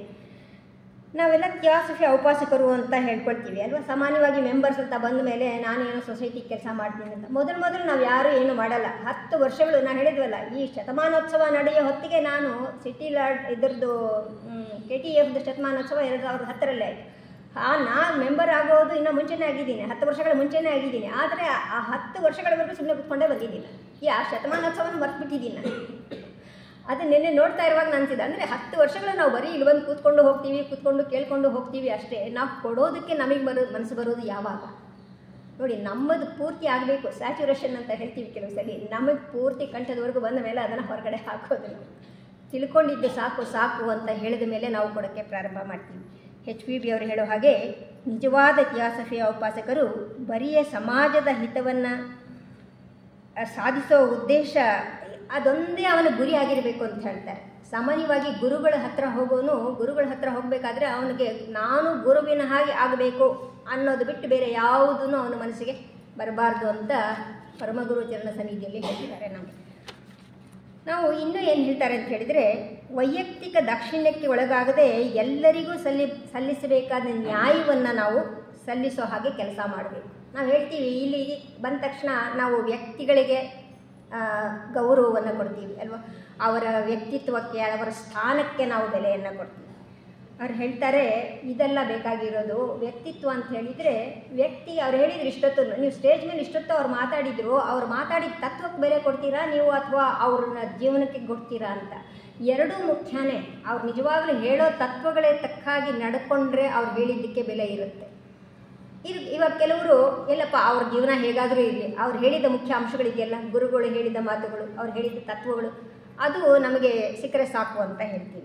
ಆದರೆ ಇಲ್ಲಿ ಹೇಳ್ತಾರೆ, ಜನಾಂಗ, ಜಾತಿ, ಮತ, ಲಿಂಗ ಈ ಸಂಬಂಧಗಳು ತಾರತಮ್ಯಗಳನ್ನು ಬದಿಗೊತ್ತಿ ನಾವು ಸಾರ್ವತ್ರಿಕ ಸಹೋದರ ಭಾವನೆಯ ಅಂಶವನ್ನು ನಾವು ಹೇಳಬೇಕು ಅಂತ ಹೇಳ್ತಾರೆ. ಸಾಕಷ್ಟು ಜನ ಒಳ್ಳೊಳ್ಳೆ ಭಾಷಣಕಾರರು ಇರ್ತಾರೆ, ಭಾಷಣವನ್ನು ಭಾಳ ಚೆನ್ನಾಗಿ ಹೇಳ್ತಾರೆ, ಅವರ ಗುಣಮಟ್ಟ ಚೆನ್ನಾಗಿರುತ್ತೆ, ಅವರಿಗೆ ಮನಸ್ಸು ಚೆನ್ನಾಗಿ ಬೆಳೆದಿರುತ್ತೆ, ಉನ್ನತ ಮಟ್ಟದ ಅವರಿಗೆ ಜ್ಞಾನ ಇರುತ್ತೆ. ಆದರೆ ಅವರು ಬರೀ ಏನು ಹೇಳ್ತಿರ್ತಾರೆ ಅಂತ ಹೇಳಿದರೆ, ಸಹೋದರ ಭಾವ ಬಿಟ್ಟು ಬೇರೆ ಎಲ್ಲವನ್ನೂ ಹೇಳಿರ್ತಾರೆ ಅಂತ ಹೇಳ್ತಾರೆ. ಬರೀ ಭಾಷಣ ಮಾಡೋದು ಮುಖ್ಯ ಅಲ್ಲ, ಸಹೋದರ ಭಾವವನ್ನು ಅವರೆಷ್ಟು ಅಳವಡಿಸ್ಕೊಂಡಿದ್ದಾರೆ ಅನ್ನೋದನ್ನು ಅವರು ಹೇಳ್ತಾರೆ ಗುರುಗಳಲ್ಲಿ. ಇದು ಸಹೋದರ ಭಾವ ಅಂದರೆ ಬರೀ ಮಾತಲ್ಲ ಅಂತ ಹೇಳ್ತಾರೆ. ಒಂದ್ಸಲಿ ಇವರು ಹೇಳಿದರು, ರಾಚಪ್ಪನವರು ಇವರೆಲ್ಲ ಹಳ್ಳಿಗಳಿಗೆ ಹೋಗಿ ಪ್ರಚಾರ ಮಾಡ್ತಾಯಿದ್ರು ಅಂಥೇಳಿ. ಅವ್ರು ಹೋದಾಗ ಜನಗಳೆಲ್ಲ ಹತ್ತಿರ ಕರೆಯೋರಂತೆ. ಹತ್ತಿರ ಅವರು ಯಾರಾದರೂ ಉಳ್ತಾ ಇದ್ದರೆ ಒಬ್ಬ ರೈತ, ಆ ರೈತನ ಹತ್ತಿರಕ್ಕೆ ಹೋಗಿ ಹೇಳೋರಂತೆ. ಇನ್ನು ರೈತರೆಲ್ಲ ಬಂದು ಈ ಥರ ಹಾಲಲ್ಲಿ ಕುತ್ಕೊಂಡು ಕೇಳೋಕ್ಕಾಗಲ್ಲ ಅವರು ಆತ್ಮಜ್ಞಾನವನ್ನು. ಇವರು ಅವ್ರ ಹತ್ತಿರಕ್ಕೆ ಹೋಗಿ ಅವ್ರ ಜೊತೆಯಲ್ಲಿ ಕೈ ಹಿಡ್ಕೊಂಡು ಅವ್ರು ಹೇಳೋರು, ಎಲ್ಲ ಒಟ್ಟಿಗೆ ನಿಂತ್ಕೊಂಡು ಫೋಟೋ ತೆಗೆಸ್ಕೊಳ್ಳೋರಂತೆ. ಇವ್ರು ಯಾರಾದರೂ ಹೋದರೆ ರಾಚಪ್ಪನವ್ರು ಹೋಗ್ಬೋದು ಅಥವಾ ಸುಕೃಷ್ಣಮೂರ್ತಿಗಳು ಹೋಗ್ಬೋದು, ಇನ್ಯಾರಾದರೂ ಹೋದಾಗ ಅಂಥವ್ರು ಆ ಹಳ್ಳಿಗಳಿಗೆ ಅವರಿಗೆ ಜ್ಞಾನವನ್ನು ಕೊಡೋಕ್ಕೆ ಹೋದಾಗ ಅವರೆಲ್ಲರೂ ಇವ್ರನ್ನ ಹತ್ತಿರ ನಿಲ್ಲಿಸ್ಕೊಂಡು ಕೈ ಹಿಡ್ಕೊಂಡು ಅವರೆಲ್ಲ ಹೇಳೋರಂತೆ, ನಾವೆಲ್ಲ ಸಹೋದರರು. ಅಂದರೆ ಇವತ್ತು ನಾವು ಆ ಮಟ್ಟ ಅದನ್ನು ಹೇಳೋಕ್ಕೂ ಕೂಡ ನಮಗೆ ಯೋಗ್ಯತೆ ಇಲ್ವೇನೋ ಅನಿಸುತ್ತೆ ಕೆಲವು ಸರಿ. ನಾವು ಬರೀ ಮಾತುಗಳಲ್ಲಿ ಹೇಳ್ತಾ ಇದ್ದೀವಿ. ಸಹೋದರ ಭಾವ ಅಂತ ಹೇಳಿದ್ರೆ ನಮ್ಮ ಪಕ್ಕದಲ್ಲಿ ಯಾರಿದ್ದಾರೆ, ನಮ್ಮ ಸುತ್ತಮುತ್ತ ಯಾರಿದ್ದಾರೆ, ಅವರನ್ನು ನಾವು ಅರ್ಥ ಮಾಡ್ಕೊಳ್ಳೋದು, ಅವರಿಗೆ ನಮಗೆ ಬೇಕಾಗಿರುವಂಥ ಸಹಾಯವನ್ನು ಮಾಡೋದು ಇದೆಯಲ್ಲ, ಅದು ನಿಜವಾಗ್ಲೂ ನಾವು ಸಹೋದರ ಭಾವವನ್ನು ಬೆಳೆಸೋ ರೀತಿ ಅಂತ ಹೇಳ್ತಾರೆ. ಇದು ಪರಮ ಧ್ಯೇಯ ಅಂತ ಹೇಳ್ತಾರೆ. ನಮ್ಮ ಸಹೋದರ ಭಾವವನ್ನು ಎತ್ತಿ ಹಿಡಿಯೋದು ಅದು ಸೊಸೈಟಿಯ ಮೊದಲ ಕರ್ತವ್ಯ. ಅದನ್ನೇ ಮಹಾತ್ಮರು ಪರಮ ಲಕ್ಷ್ಯವನ್ನಾಗಿ ಇಟ್ಕೊಂಡಿದ್ದವರು. ಅವರಿಗೆ ಕರುಣೆ ಇಲ್ಲದಿದ್ದರೆ ನಮಗೆಲ್ಲ ಈ ಜ್ಞಾನವನ್ನು ಅವರು ಕೊಡ್ತಾ ಇರಲಿಲ್ಲ. ಅವರಿಬ್ಬರು ಎಷ್ಟು ಒಳ್ಳೆಯ ಡಿಸಿಷನ್ ತಗೊಳ್ತಾರೆ ಅಂದರೆ ಅಂತರಂಗ ಸ್ಥಾಪಕರ ಬಗ್ಗೆ ಹೇಳ್ತೀನಿ ನಾನು. ಮಹಾತ್ಮ ಮೌರ್ಯರು ಮತ್ತು ಕುತೂಮಿಗಳು ಈ ಸೊಸೈಟಿಯ ಅಂತರಂಗ ಸ್ಥಾಪಕರು ಅಂತೀವಿ. ಇವರಿಬ್ಬರನ್ನ ಬಹಿರಂಗ ಸ್ಥಾಪಕರು ಅಂತ ಹೇಳ್ತೀವಿ. ಮೇಡಮ್ ಬ್ಲವಾಟ್ಸ್ಕಿ ಅವರು, ಮೇಡಮ್ H.S. ಆಲ್ಕಾಟ್ ಅವರು. ಆ ಮಹಾತ್ಮರು ಅವ್ರು ಹೇಳೋದು, ಅವರ ಲಕ್ಷ್ಯ ಏನಿತ್ತು ಅಂದರೆ ಈ ಕೆಳಗೆ ಬಿದ್ದೋಗಿರ್ತಕ್ಕಂಥ ಜನಾಂಗವನ್ನು ಮೇಲೆತ್ತುವಂಥದ್ದು. ಅದಕ್ಕೆ ಅವರು ಪಣ ತೊಟ್ಟು ನಿಲ್ತಾರೆ ಅಲ್ವಾ. ಅಂತಹ ಧ್ಯೇಯವನ್ನು ಅವರು ಋಷಿ ಸಂಘದಲ್ಲಿ ಅವ್ರು ಯಾವಾಗಲೂ ವರ್ಷಕ್ಕೊಮ್ಮೆ ಸೇರಿದಾಗ ಕೇಳ್ತಾರಂತೆ. ಋಷಿ ಸಂಘದಲ್ಲಿ ಮೀಟಿಂಗ್ ನಡೆಯುವಾಗ ಯಾರು ಈ ಜವಾಬ್ದಾರಿಯನ್ನು ತಗೊಳ್ತೀರಾ ಅಂದಾಗ ಮಹಾತ್ಮ ಮೌರ್ಯರು ಮತ್ತು ಕುತೂಮಿಗಳು ಇದೆಷ್ಟೇ ಕಷ್ಟ ಬಂದರೂ ನಾವು ಈ ಜನಗಳನ್ನು ಬೆಳೆಸ್ತೀವಿ. ಅದಕ್ಕೆ ನೋಡಿ 150 ವರ್ಷ ಈ ಸೊಸೈಟಿ ಬೆಳೀತಾ ಬಂದಿದೆ. ಹೇಗೆ ಬಂತು? ಎಷ್ಟು ಕಷ್ಟಗಳು ಬಂದರೂ ಬಿದ್ದು ಹೋಗಿಲ್ಲ. ಒಂದು ವೇಳೆ ಸೊಸೈಟಿ ಬಿದ್ದು ಹೋಗ್ಬೋದೇನೋ, ಆದರೆ ಅವ್ರು ಹೇಳಿರುವಂಥ ತತ್ವಗಳು ಬಿದ್ದು ಹೋಗೋಕ್ಕೆ ಸಾಧ್ಯನೇ ಇಲ್ಲ. ಇಲ್ಲದಿದ್ದರೆ ಬೇರೆ ಕಡೆ ಅವು ಎಂದು ಹೇಳ್ತವೆ. ಹೀಗೆ ಅವರು ಇಷ್ಟೇ ಹೇಳಿಲ್ಲ, ಮಹಾತ್ಮರ ನೇತೃತ್ವದಲ್ಲಿ ಕೆಲಸ ಮಾಡ್ತಾ ಇರ್ತಕ್ಕಂಥ ಎಲ್ಲರೂ ಕೂಡ ಯಾರ್ಯಾರು ನಾವು ಮಹಾತ್ಮರ ಕೆಲಸವನ್ನು ಮಾಡಬೇಕು ಅಂದ್ಕೊಳ್ತೀವೋ, ನಾವು ಅವರ ತತ್ವಗಳನ್ನು ಹೇಳಬೇಕು ಅಂದ್ಕೊಳ್ತೀವೋ ಅಂಥವರೆಲ್ಲರೂ ಕೂಡ ಸಾರ್ವತ್ರಿಕ ಸಹೋದರ ಭಾವನೆಯ ತತ್ವದಲ್ಲಿ ವ್ಯಕ್ತಿ ಮಾಯ ಆಗ್ಬಿಟ್ಟಿರ್ತಾನೆ ಅಂತ ಹೇಳ್ತಾರೆ. ಇಲ್ಲಿ ನಾವು ವ್ಯಕ್ತಿಗೆ ಬೆಲೆ ಕೊಡೋದನ್ನು ಮರ್ತು ಹೋಗ್ಬಿಡಬೇಕು. ನಾವು ಬರೀ ತತ್ವಗಳಿಗೆ ಬೆಲೆ ಕೊಡಬೇಕು. ಎಲ್ಲರಿಗೂ ಸಲ್ಲಬೇಕಾದ ನ್ಯಾಯ ಒಂದೇ ಎದ್ದು ನಿಲ್ಲತ್ತೆ. ಅಂದರೆ ನಾವು ಏನು ಕೊಡಬೇಕು ಅಂತ ಇದ್ದೀವಿ ಅದು ಮಾತ್ರ ನಮ್ಮ ಮನಸ್ಸಿನಲ್ಲಿರುತ್ತೆ, ಬೇರೆ ಎಲ್ಲ ಭಾವನೆಗಳು ಸುಟ್ಟು ಹೋಗ್ತವೆ ಅಂತ. ಅವರೇನು ಹೇಳ್ತಾರೆ, ಮೇಲ್ಮಟ್ಟದ ಅವಕಾಶಗಳಲ್ಲಿ ಹೆಚ್ಚು ಜವಾಬ್ದಾರಿಯುಳ್ಳ ಕರ್ತವ್ಯ ನಿಷ್ಠೆ ಇರಬೇಕು ಅಂತ ಹೇಳ್ತಾರೆ. ನಾವು ಈ ಒಂದು ಸೊಸೈಟಿಯನ್ನು ಸ್ಥಾಪನೆ ಮಾಡಬೇಕಾದ್ರೆ ಸ್ಥಾಪನಾ ಅಧ್ಯಕ್ಷರು ಅಂತೀವಿ, ಸೆಕ್ರೆಟರಿ ಅಂತೀವಿ, ಟ್ರೆಷರರ್ ಅಂತೀವಿ. ಇವರೆಲ್ಲ ಸೇರಿ ಆ ಒಂದು ಸಂಸ್ಥೆಯನ್ನು ಬೆಳೆಸ್ತಾರೆ. ಅವರೆಲ್ಲ ಪದಾಧಿಕಾರಿಗಳು ಅಂತ ಹೇಳ್ತೀವಿ. ಆದರೆ ಅವ್ರೆಲ್ಲರಲ್ಲಿ ಕರ್ತವ್ಯ ನಿಷ್ಠೆ ಇರಬೇಕು ಅಂತ ಹೇಳ್ತಾರೆ. ಕರ್ತವ್ಯ ನಿಷ್ಠೆ ಅಂತಂದರೆ ಏನು ಅಂದರೆ ಮಹಾತ್ಮರು ಹೇಳ್ತಾರೆ, ಅವರು ಮೊದಲೆಲ್ಲ ಈ ಮೇಡಮ್ ಬ್ಲವಾಟ್ಸ್ಕಿ ಅವರು, ಅನಿ ಬೆಸೆಂಟ್ರು, ಆಲ್ಕಾಟ್ರು ಇವರೆಲ್ಲ ಇರುವಾಗ ಅವರಿಗೆ ಪತ್ರಗಳು ಬರ್ತಾ ಇತ್ತು ಅಂತ ನಾವು ಕೇಳಿದ್ದೀವಿ ಅಲ್ವಾ. ಮಹಾತ್ಮರ ಪತ್ರಗಳು ಅಂತ ಒಂದು ಪುಸ್ತಕ ಇದೆ. ಅದನ್ನು ತೆಗೆದು ನೋಡಿದರೆ ನಮಗೆ ಗೊತ್ತಾಗುತ್ತೆ. ನಾವೆಲ್ಲ ತಪ್ಪುಗಳು ಮಾಡಿದಾಗ ಆವಾಗಲೆಲ್ಲ ಈ ಫೋನುಗಳು ಇವೆಲ್ಲ ಇರ್ತಿರ್ಲಿಲ್ಲ, ಗೊತ್ತಾಗ್ತಿರ್ಲಿಲ್ಲ. ಮಹಾತ್ಮರನ್ನೇ ನಂಬಿಕೊಂಡಿದ್ದವರು ಅವರು. ಮಹಾತ್ಮರು ಯಾವಾಗ ನಮಗೆ ಪತ್ರ ಬರೀತಾರೆ, ನಾವೇನು ತಪ್ಪು ಮಾಡ್ತಾ ಇದ್ದೀವ ಅದನ್ನು ಅವ್ರು ಹೇಳ್ತಾರೆ ಪತ್ರಗಳಲ್ಲಿ. ನಮ್ಮ ದೃಷ್ಟಿಯಲ್ಲಿ ಪ್ರಾಮಾಣಿಕನಾದ ಚಮ್ಮಾರನು ಪ್ರಾಮಾಣಿಕನಾದ ರಾಜನಷ್ಟೇ ಮಾನ್ಯ ಅಂತ ಹೇಳ್ತಾರೆ. ಮಹಾತ್ಮರು ವ್ಯಕ್ತಿತ್ವಗಳಿಗೆ ಬೆಲೆ ಕೊಡ್ತಾ ಇರಲಿಲ್ಲ. ರಾಜ ಆಗಿರಲಿ, ಅವ್ನು ಚಮ್ಮಾರ ಆಗಿರಲಿ, ಅವ್ನು ಇನ್ನೊಬ್ಬ ಆಗಿರಲಿ, ಕಸ ಗುಡಿಸೋನು ಬ್ಯಾಡ್ಮಾಲಿ ಆಗಿರಲಿ. ಆದರೆ ಅವ್ರು ಹೇಳ್ತಾರೆ, ಯಾರೇ ಎಷ್ಟೇ ಚಕ್ರವರ್ತಿ ಆಗಿದ್ದರೂ ಕೂಡ ಅನೀತಿಪರನಾದ ಜಾಡಮಾಲಿಗಿಂತ ಹೆಚ್ಚು ದುಷ್ಯ ಅಂತ ಹೇಳ್ತಾರೆ. ಚಕ್ರವರ್ತಿಯಾಗಿ ಅವನು ಮಾಡಬೇಕಾದ ಕೆಲಸ ಸರಿಯಾಗಿ ಮಾಡಲಿಲ್ಲ ಅಂದರೆ ಅವನು ಜಾಡಮಾಲಿಗಿಂತ ಕನೇನೆ ನಮ್ಮ ದೃಷ್ಟಿಯಲ್ಲಿ ಅಂತ ಮಹಾತ್ಮರು ಹೇಳ್ತಾರೆ. ಹಾಗೆ ಹೇಳುವಾಗ ನಮ್ಮ ದೃಷ್ಟಿ, ನಮ್ಮ ಕೆಲಸ ಎಷ್ಟು ಜವಾಬ್ದಾರಿ ಉಳ್ಳದ್ದು ಅಂತ ನಾವು ಯೋಚನೆ ಮಾಡಬೇಕು. ಆದ್ದರಿಂದ ನಮ್ಮ ಮಾನಸಿಕ ಮತ್ತು ಹೃದಯಕ್ಕೆ ಸಂಬಂಧಪಟ್ಟ ಹೇಳ್ತಾರೆ ಇಲ್ಲಿ, ನಮಗೆ ಯಾವುದಿದ್ರೆ ನಾವು ಕೆಲಸ ಮಾಡ್ತೀವಿ, ನಮ್ಮೊಳಗೆ ಪ್ರೇಮ, ಭಕ್ತಿ ಇಂತಹ ಸದ್ಗುಣಗಳಿದ್ದರೆ ನಾವು ಸಹಾಯ ಅಥವಾ ಇನ್ನೊಬ್ಬರಿಗೆ ಸಹಾಯ ಮಾಡೋ ಕೆಲಸವನ್ನು ಮಾಡ್ತೀವಿ. ಆ ಗುಣಗಳು ನಮ್ಮಲ್ಲಿ ಬೆಳಿಬೇಕು ಅಂತ ಹೇಳ್ತಾರೆ. ಅವ್ರು ಹೇಳ್ತಾರೆ, ಮಾನವ ಕೋಟಿ ಸೇವೆಗಾಗಿ ಸಹಾಯ ಮಾಡಬೇಕಾದ್ದು ನಮ್ಮ ಕರ್ತವ್ಯ, ಅದನ್ನು ಮರಿಕೊಡೋದು ಯಾವಾಗಲೂ. ಆದರೆ ಹೇಳ್ತಾರೆ, ಶ್ರೀಮಂತರು, ಅಧಿಕಾರಿಗಳು ಇವರಿಗೆಲ್ಲ ನಾವು ಹೇಳದೇ ಇದ್ರೆ ಗೊತ್ತಾಗಲ್ಲ. ಈಗ ದುಡ್ಡಿರೋರಿಗೆ ದುಡ್ಡನ್ನು ಹೇಗೆ ಖರ್ಚು ಮಾಡಬೇಕು ಅನ್ನೋದು ಗೊತ್ತಿರಲ್ಲ ಅಲ್ವಾ. ಅದಕ್ಕೆ ಸರಿಯಾದ ಒಬ್ಬ ತಿಳುವಳಿಕೆ ಇರೋರು ಹೇಳಬೇಕು, ಈ ದುಡ್ಡನ್ನು ನೋಡಿ ಇಂಥದ್ದಕ್ಕೆ ಕೆಲಸ ಮಾಡಬೇಕು. ನಮಗೆ ಈ ಪಂಚಮಹಾಯಜ್ಞಗಳಲ್ಲಿ ಹೇಳಿದರು, ಹೇಗೆ ಒಬ್ಬ ಬ್ರಾಹ್ಮಣ ಹೇಗೆ ಜ್ಞಾನವನ್ನು ಕೊಡಬೇಕು ಸಮಾಜಕ್ಕೆ, ಒಬ್ಬ ವೈಶ್ಯ ಹೇಗೆ ತಾನು ಸಂಪಾದನೆ ಮಾಡಿರ್ತಕ್ಕಂಥ ಹಣವನ್ನು ಒಳ್ಳೆಯ ಕೆಲಸಗಳಿಗೆ ಹೇಗೆ ದಾನ ಮಾಡಬೇಕು, ಒಬ್ಬ ಕ್ಷತ್ರಿಯ ಹೇಗೆ ತನಗೆ ಇರ್ತಕ್ಕಂಥ ಪರಿಸ್ಥಿತಿಯಲ್ಲಿ ಅವನು ಹೇಗೆ ರಕ್ಷಣೆಯನ್ನು ಕೊಡಬೇಕು, ಇತರರಿಂದ ಏನು ತೊಂದರೆಗಳು ಬಂದರೂ ಆ ತೊಂದರೆಗಳನ್ನು ನಿವಾರಣೆ ಮಾಡೋದು ಕ್ಷತ್ರಿಯನ ಕರ್ತವ್ಯ ಆಗಿತ್ತು.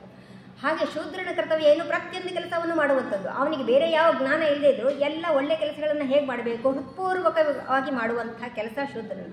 ಇವರೆಲ್ಲರೂ ತಮ್ಮ ತಮ್ಮ ಕೆಲಸಗಳನ್ನು ಸರಿಯಾಗಿ ಮಾಡಿದರೆ ಆ ಕೆಲಸ ಚೆನ್ನಾಗಾಗ್ತಾಯಿತ್ತು, ಆ ಒಂದು ಜಾಗ ಅಥವಾ ಆ ದೇಶ ಉದ್ಧಾರ ಆಗ್ತಾಯಿತ್ತು. ಅದನ್ನು ನಮಗೆ ಕೊಟ್ಟಿದ್ದರು. ಆ ರೀತಿಯಾಗಿ ಜವಾಬ್ದಾರಿಯನ್ನು ಅರಿತುಕೊಂಡು ನಾವು ಸ್ವಾರ್ಥದಿಂದ ನಡ್ಕೊಳ್ಳದೆ ನಿಸ್ವಾರ್ಥವಾಗಿ ಕೆಲಸ ಮಾಡುವಂಥದ್ದು ನಮ್ಮ ಧ್ಯೇಯ ಆಗಬೇಕು ಅಂತ ಹೇಳ್ತಾರೆ. ಇದೆಲ್ಲ ಹೇಳುವಾಗ ಅವ್ರು ಹೇಳ್ತಾರೆ, ಅಂತಹ ಈ ಸ್ವಾರ್ಥಪರವಾಗಿ ನಡೆದುಕೊಂಡ್ರೆ ನಮಗೇನು ಆಗತ್ತೆ ಅನ್ನೋದನ್ನು ಮಹಾತ್ಮರು ಎಚ್ಚರಿಸ್ತಾರೆ. ಸಾಕಷ್ಟು ಪತ್ರಗಳನ್ನು ಬರೆದಿದ್ದಾರೆ. ಅವರು ಹೇಳ್ತಾರೆ, ನಾವು ಥಿಯಾಸಫಿಯ ಮುಖ್ಯ ಧ್ಯೇಯ ಮಾನವತೆಯ ಆಧ್ಯಾತ್ಮಿಕ ಶ್ರೇಯಸ್ಸನ್ನು ಮುಂದುವರಿಸೋದು ಅಲ್ವಾ. ನಾವು ಆಧ್ಯಾತ್ಮಿಕವಾಗಿ ಮನುಷ್ಯನನ್ನು, ಒಬ್ಬ ವ್ಯಕ್ತಿಯನ್ನು ಮೇಲೆತ್ತುವಂಥದ್ದು. ಯಾಕಂದರೆ ಇವಾಗ ಸಾಮಾನ್ಯವಾಗಿ ಊಟ ಎಲ್ಲ ಬೇಕಾಗಿರೋರು ಬೇರೆ ಇನ್ನೆಲ್ಲೋ ಹೋಗ್ತಾರೆ, ಜ್ಞಾನ ಬೇಕಾಗಿರೋರು ಮಾತ್ರ ಸೊಸೈಟಿಗೆ ಬರ್ತಾರೆ. ಆದರೆ ಇಲ್ಲಿ ನಾವೇನು ಮಾಡಬೇಕು, ನಾವು ವೈಯಕ್ತಿಕ ದಾಕ್ಷಿಣ್ಯಕ್ಕೆ ಒಳಗಾಗದೆ ಎಲ್ಲರೂ ಕೂಡ ಸಮಷ್ಟಿಯ ಒಂದು ಚಿತ್ರವನ್ನು ನೆನಪಲ್ಲಿ ಇಟ್ಕೋಬೇಕು. ಅದಕ್ಕಾಗಿ ನಾವು ಕೆಲಸ ಮಾಡಬೇಕು ಅಂತ ಹೇಳ್ತಾರೆ. ಥಿಯಾಸಫಿ ಉಪಾಸಕರಾದ ನಾವು ಎಂತಹ ಕೆಲಸ ಮಾಡಬೇಕು ಅಂದರೆ, ಉಪಾಸಕನು ಮೊದಲು ಸಹೋದರ ಭಾವನೆಯನ್ನು ಅನುಷ್ಠಾನ ಮಾಡಬೇಕು. ನಾನು ಮೊದಲು ಮಾಡಿದ್ರೇ ಅದು ಹೇಳಕ್ಕೆ ಬರೋದು. ನಾನಿವಾಗ ಯಾರು ಪಕ್ಕದಲ್ಲಿ ಕೆಲಸ ಮಾಡೋರಿದ್ರೆ ಅವ್ರನ್ನ ಜಗಳ ಮಾಡಿ ಅವರಿಂದ ದೂರ ಆಗಿ ಮಾಡಿ ನಾನು ಇನ್ಯಾರಿಗೋ ಒಬ್ಬರಿಗೆ ನೀವು ಸಹೋದರ ಭಾವ ಅಭ್ಯಾಸ ಮಾಡಬೇಕು ಅಂದರೆ ಹೇಗೆ ಮಾಡ್ತಾರೆ? ಅಂದರೆ ನನ್ನ ಕರ್ತವ್ಯದಲ್ಲಿ ಮೊದಲು ಅದನ್ನು ತೋರಿಸ್ಬೇಕು ನಾನು ಅಂತ ಹೇಳ್ತಾರೆ. ಅಂತಹ ಸಂಸ್ಥೆಗಳಿಗೆ ಸೇರಿಕೊಂಡು ಸೇವೆ ಸಲ್ಲಿಸಬಹುದಾದರೆ ನಾವು ನಿಜವಾಗ್ಲೂ ಸತ್ಯ ಅಥವಾ ಭಗವಂತನನ್ನು ನಮ್ಮ ಸ್ವಭಾವದಲ್ಲೇ ಕಾಣುವ ಮನೋಭಾವನೆ ನಮ್ಮಲ್ಲಿರಬೇಕು ಅಂತ. ಪ್ರತಿಯೊಬ್ಬರು ಒಂದು ಲಾಡ್ಜನ್ನು ಮುಂದೆ ತರಬೇಕಾದ್ರೆ ಅದರಲ್ಲಿರುವಂತಹ ಸೆಕ್ರೆಟರಿ ಇರ್ಬೋದು ಅಥವಾ ಪ್ರೆಸಿಡೆಂಟ್ ಇರ್ಬೋದು, ಅವರು ಯಾವ ರೀತಿ ಕೆಲಸ ಮಾಡ್ತಾರೆ, ಅವರು ತಮ್ಮ ಕೆಲಸಗಳನ್ನು ಪಕ್ಕಕ್ಕಿಟ್ಟು ವೈಯಕ್ತಿಕವಾಗಿರೋ ಕೆಲಸಗಳನ್ನು ಪಕ್ಕಕ್ಕಿಟ್ಟು ಸೊಸೈಟಿಗಾಗಿ ನೀವು ಹೇಳಿ ಬೆಳಗ್ಗೆನೇ ಬರಬೇಕು. ಎಷ್ಟೋ ಸಲ ಪ್ರೆಸಿಡೆಂಟ್ ಬರಲಿಲ್ಲ ಅಂದರೆ ಬೇರೆ ಯಾರೂ ಬರೋದೇ ಇಲ್ಲ, ಸೆಕ್ರೆಟ್ರಿ ಬರಲಿಲ್ಲ ಅಂದರೆ ಬೇರೆ ಯಾರೂ ಬರೋದಿಲ್ಲ. ಹಾಗಿರುತ್ತೆ. ಕೆಲವು ಲಾಡ್ಜ್ಗಳಲ್ಲಿ ನೀವು ನೋಡಿರ್ಬೋದು, ಸೆಕ್ರೆಟ್ರಿ ಕೆಲಸ ಪ್ರೆಸಿಡೆಂಟ್ ಮಾಡ್ಕೊಳ್ತಾರೆ ಬಿಡಿ, ನಾವೆಲ್ಲ ಏನು ಮಾಡೋದು, ನಾವಿರೋದು 5-6 ಜನ ಏನು ಮಾಡೋಕ್ಕಾಗತ್ತೆ ಅಂತ ಹೇಳಿ ಸುಮ್ಮನೆ ಇರ್ತಾರೆ. ಆದರೆ ಅವ್ರು ಹೇಳ್ತಾರೆ, ಸತ್ಯ ಅಥವಾ ಭಗವಂತನನ್ನು ನಮ್ಮ ಸ್ವಭಾವದಲ್ಲೇ ಕಾಣುವ ಮನೋಭಾವನೆ ನಮ್ಮಲ್ಲಿದ್ದರೆ ನಾವು ಈ ಕೆಲಸ ಮಾಡ್ತೀವಿ. ನಿಜವಾಗಲೂ ಅವ್ರು ಹೇಳ್ತಾರೆ, ಒಂದು ಬೆಕ್ಕಿಗೆ ಭಗವಂತನ ಯೋಚನೆ ಬರೋದಾದರೆ ಆ ಭಗವಂತನ ಒಂದು ದೊಡ್ಡ ಹುಲಿಯಾಗಿ ನೋಡುತ್ತೆ ಆ ಬೆಕ್ಕು ಅಲ್ವಾ. ಭಗವಂತ ಅಂದರೆ ಏನು, ನನಗಿಂತ ದೊಡ್ಡದಾಗಿರ್ಬೋದು ಅಲ್ವಾ. ನಾವು ಅದೇ ಥರ ನೋಡಿದ್ರೆ ಏನು ಪ್ರಯೋಜನ ಇದೆ? ಭಗವಂತ ಅಂತ ಹೇಳಿದರೆ ನಮಗಿಂತ ದೊಡ್ಡದಾಗೇನೆ, ಯಾಕಂದರೆ ನಾವು ಭಗವಂತನನ್ನು ನಮ್ಮ ಹಾಗೆ ಚಿತ್ರ ಮಾಡಿಬಿಟ್ಟಿದ್ದೀವಿ.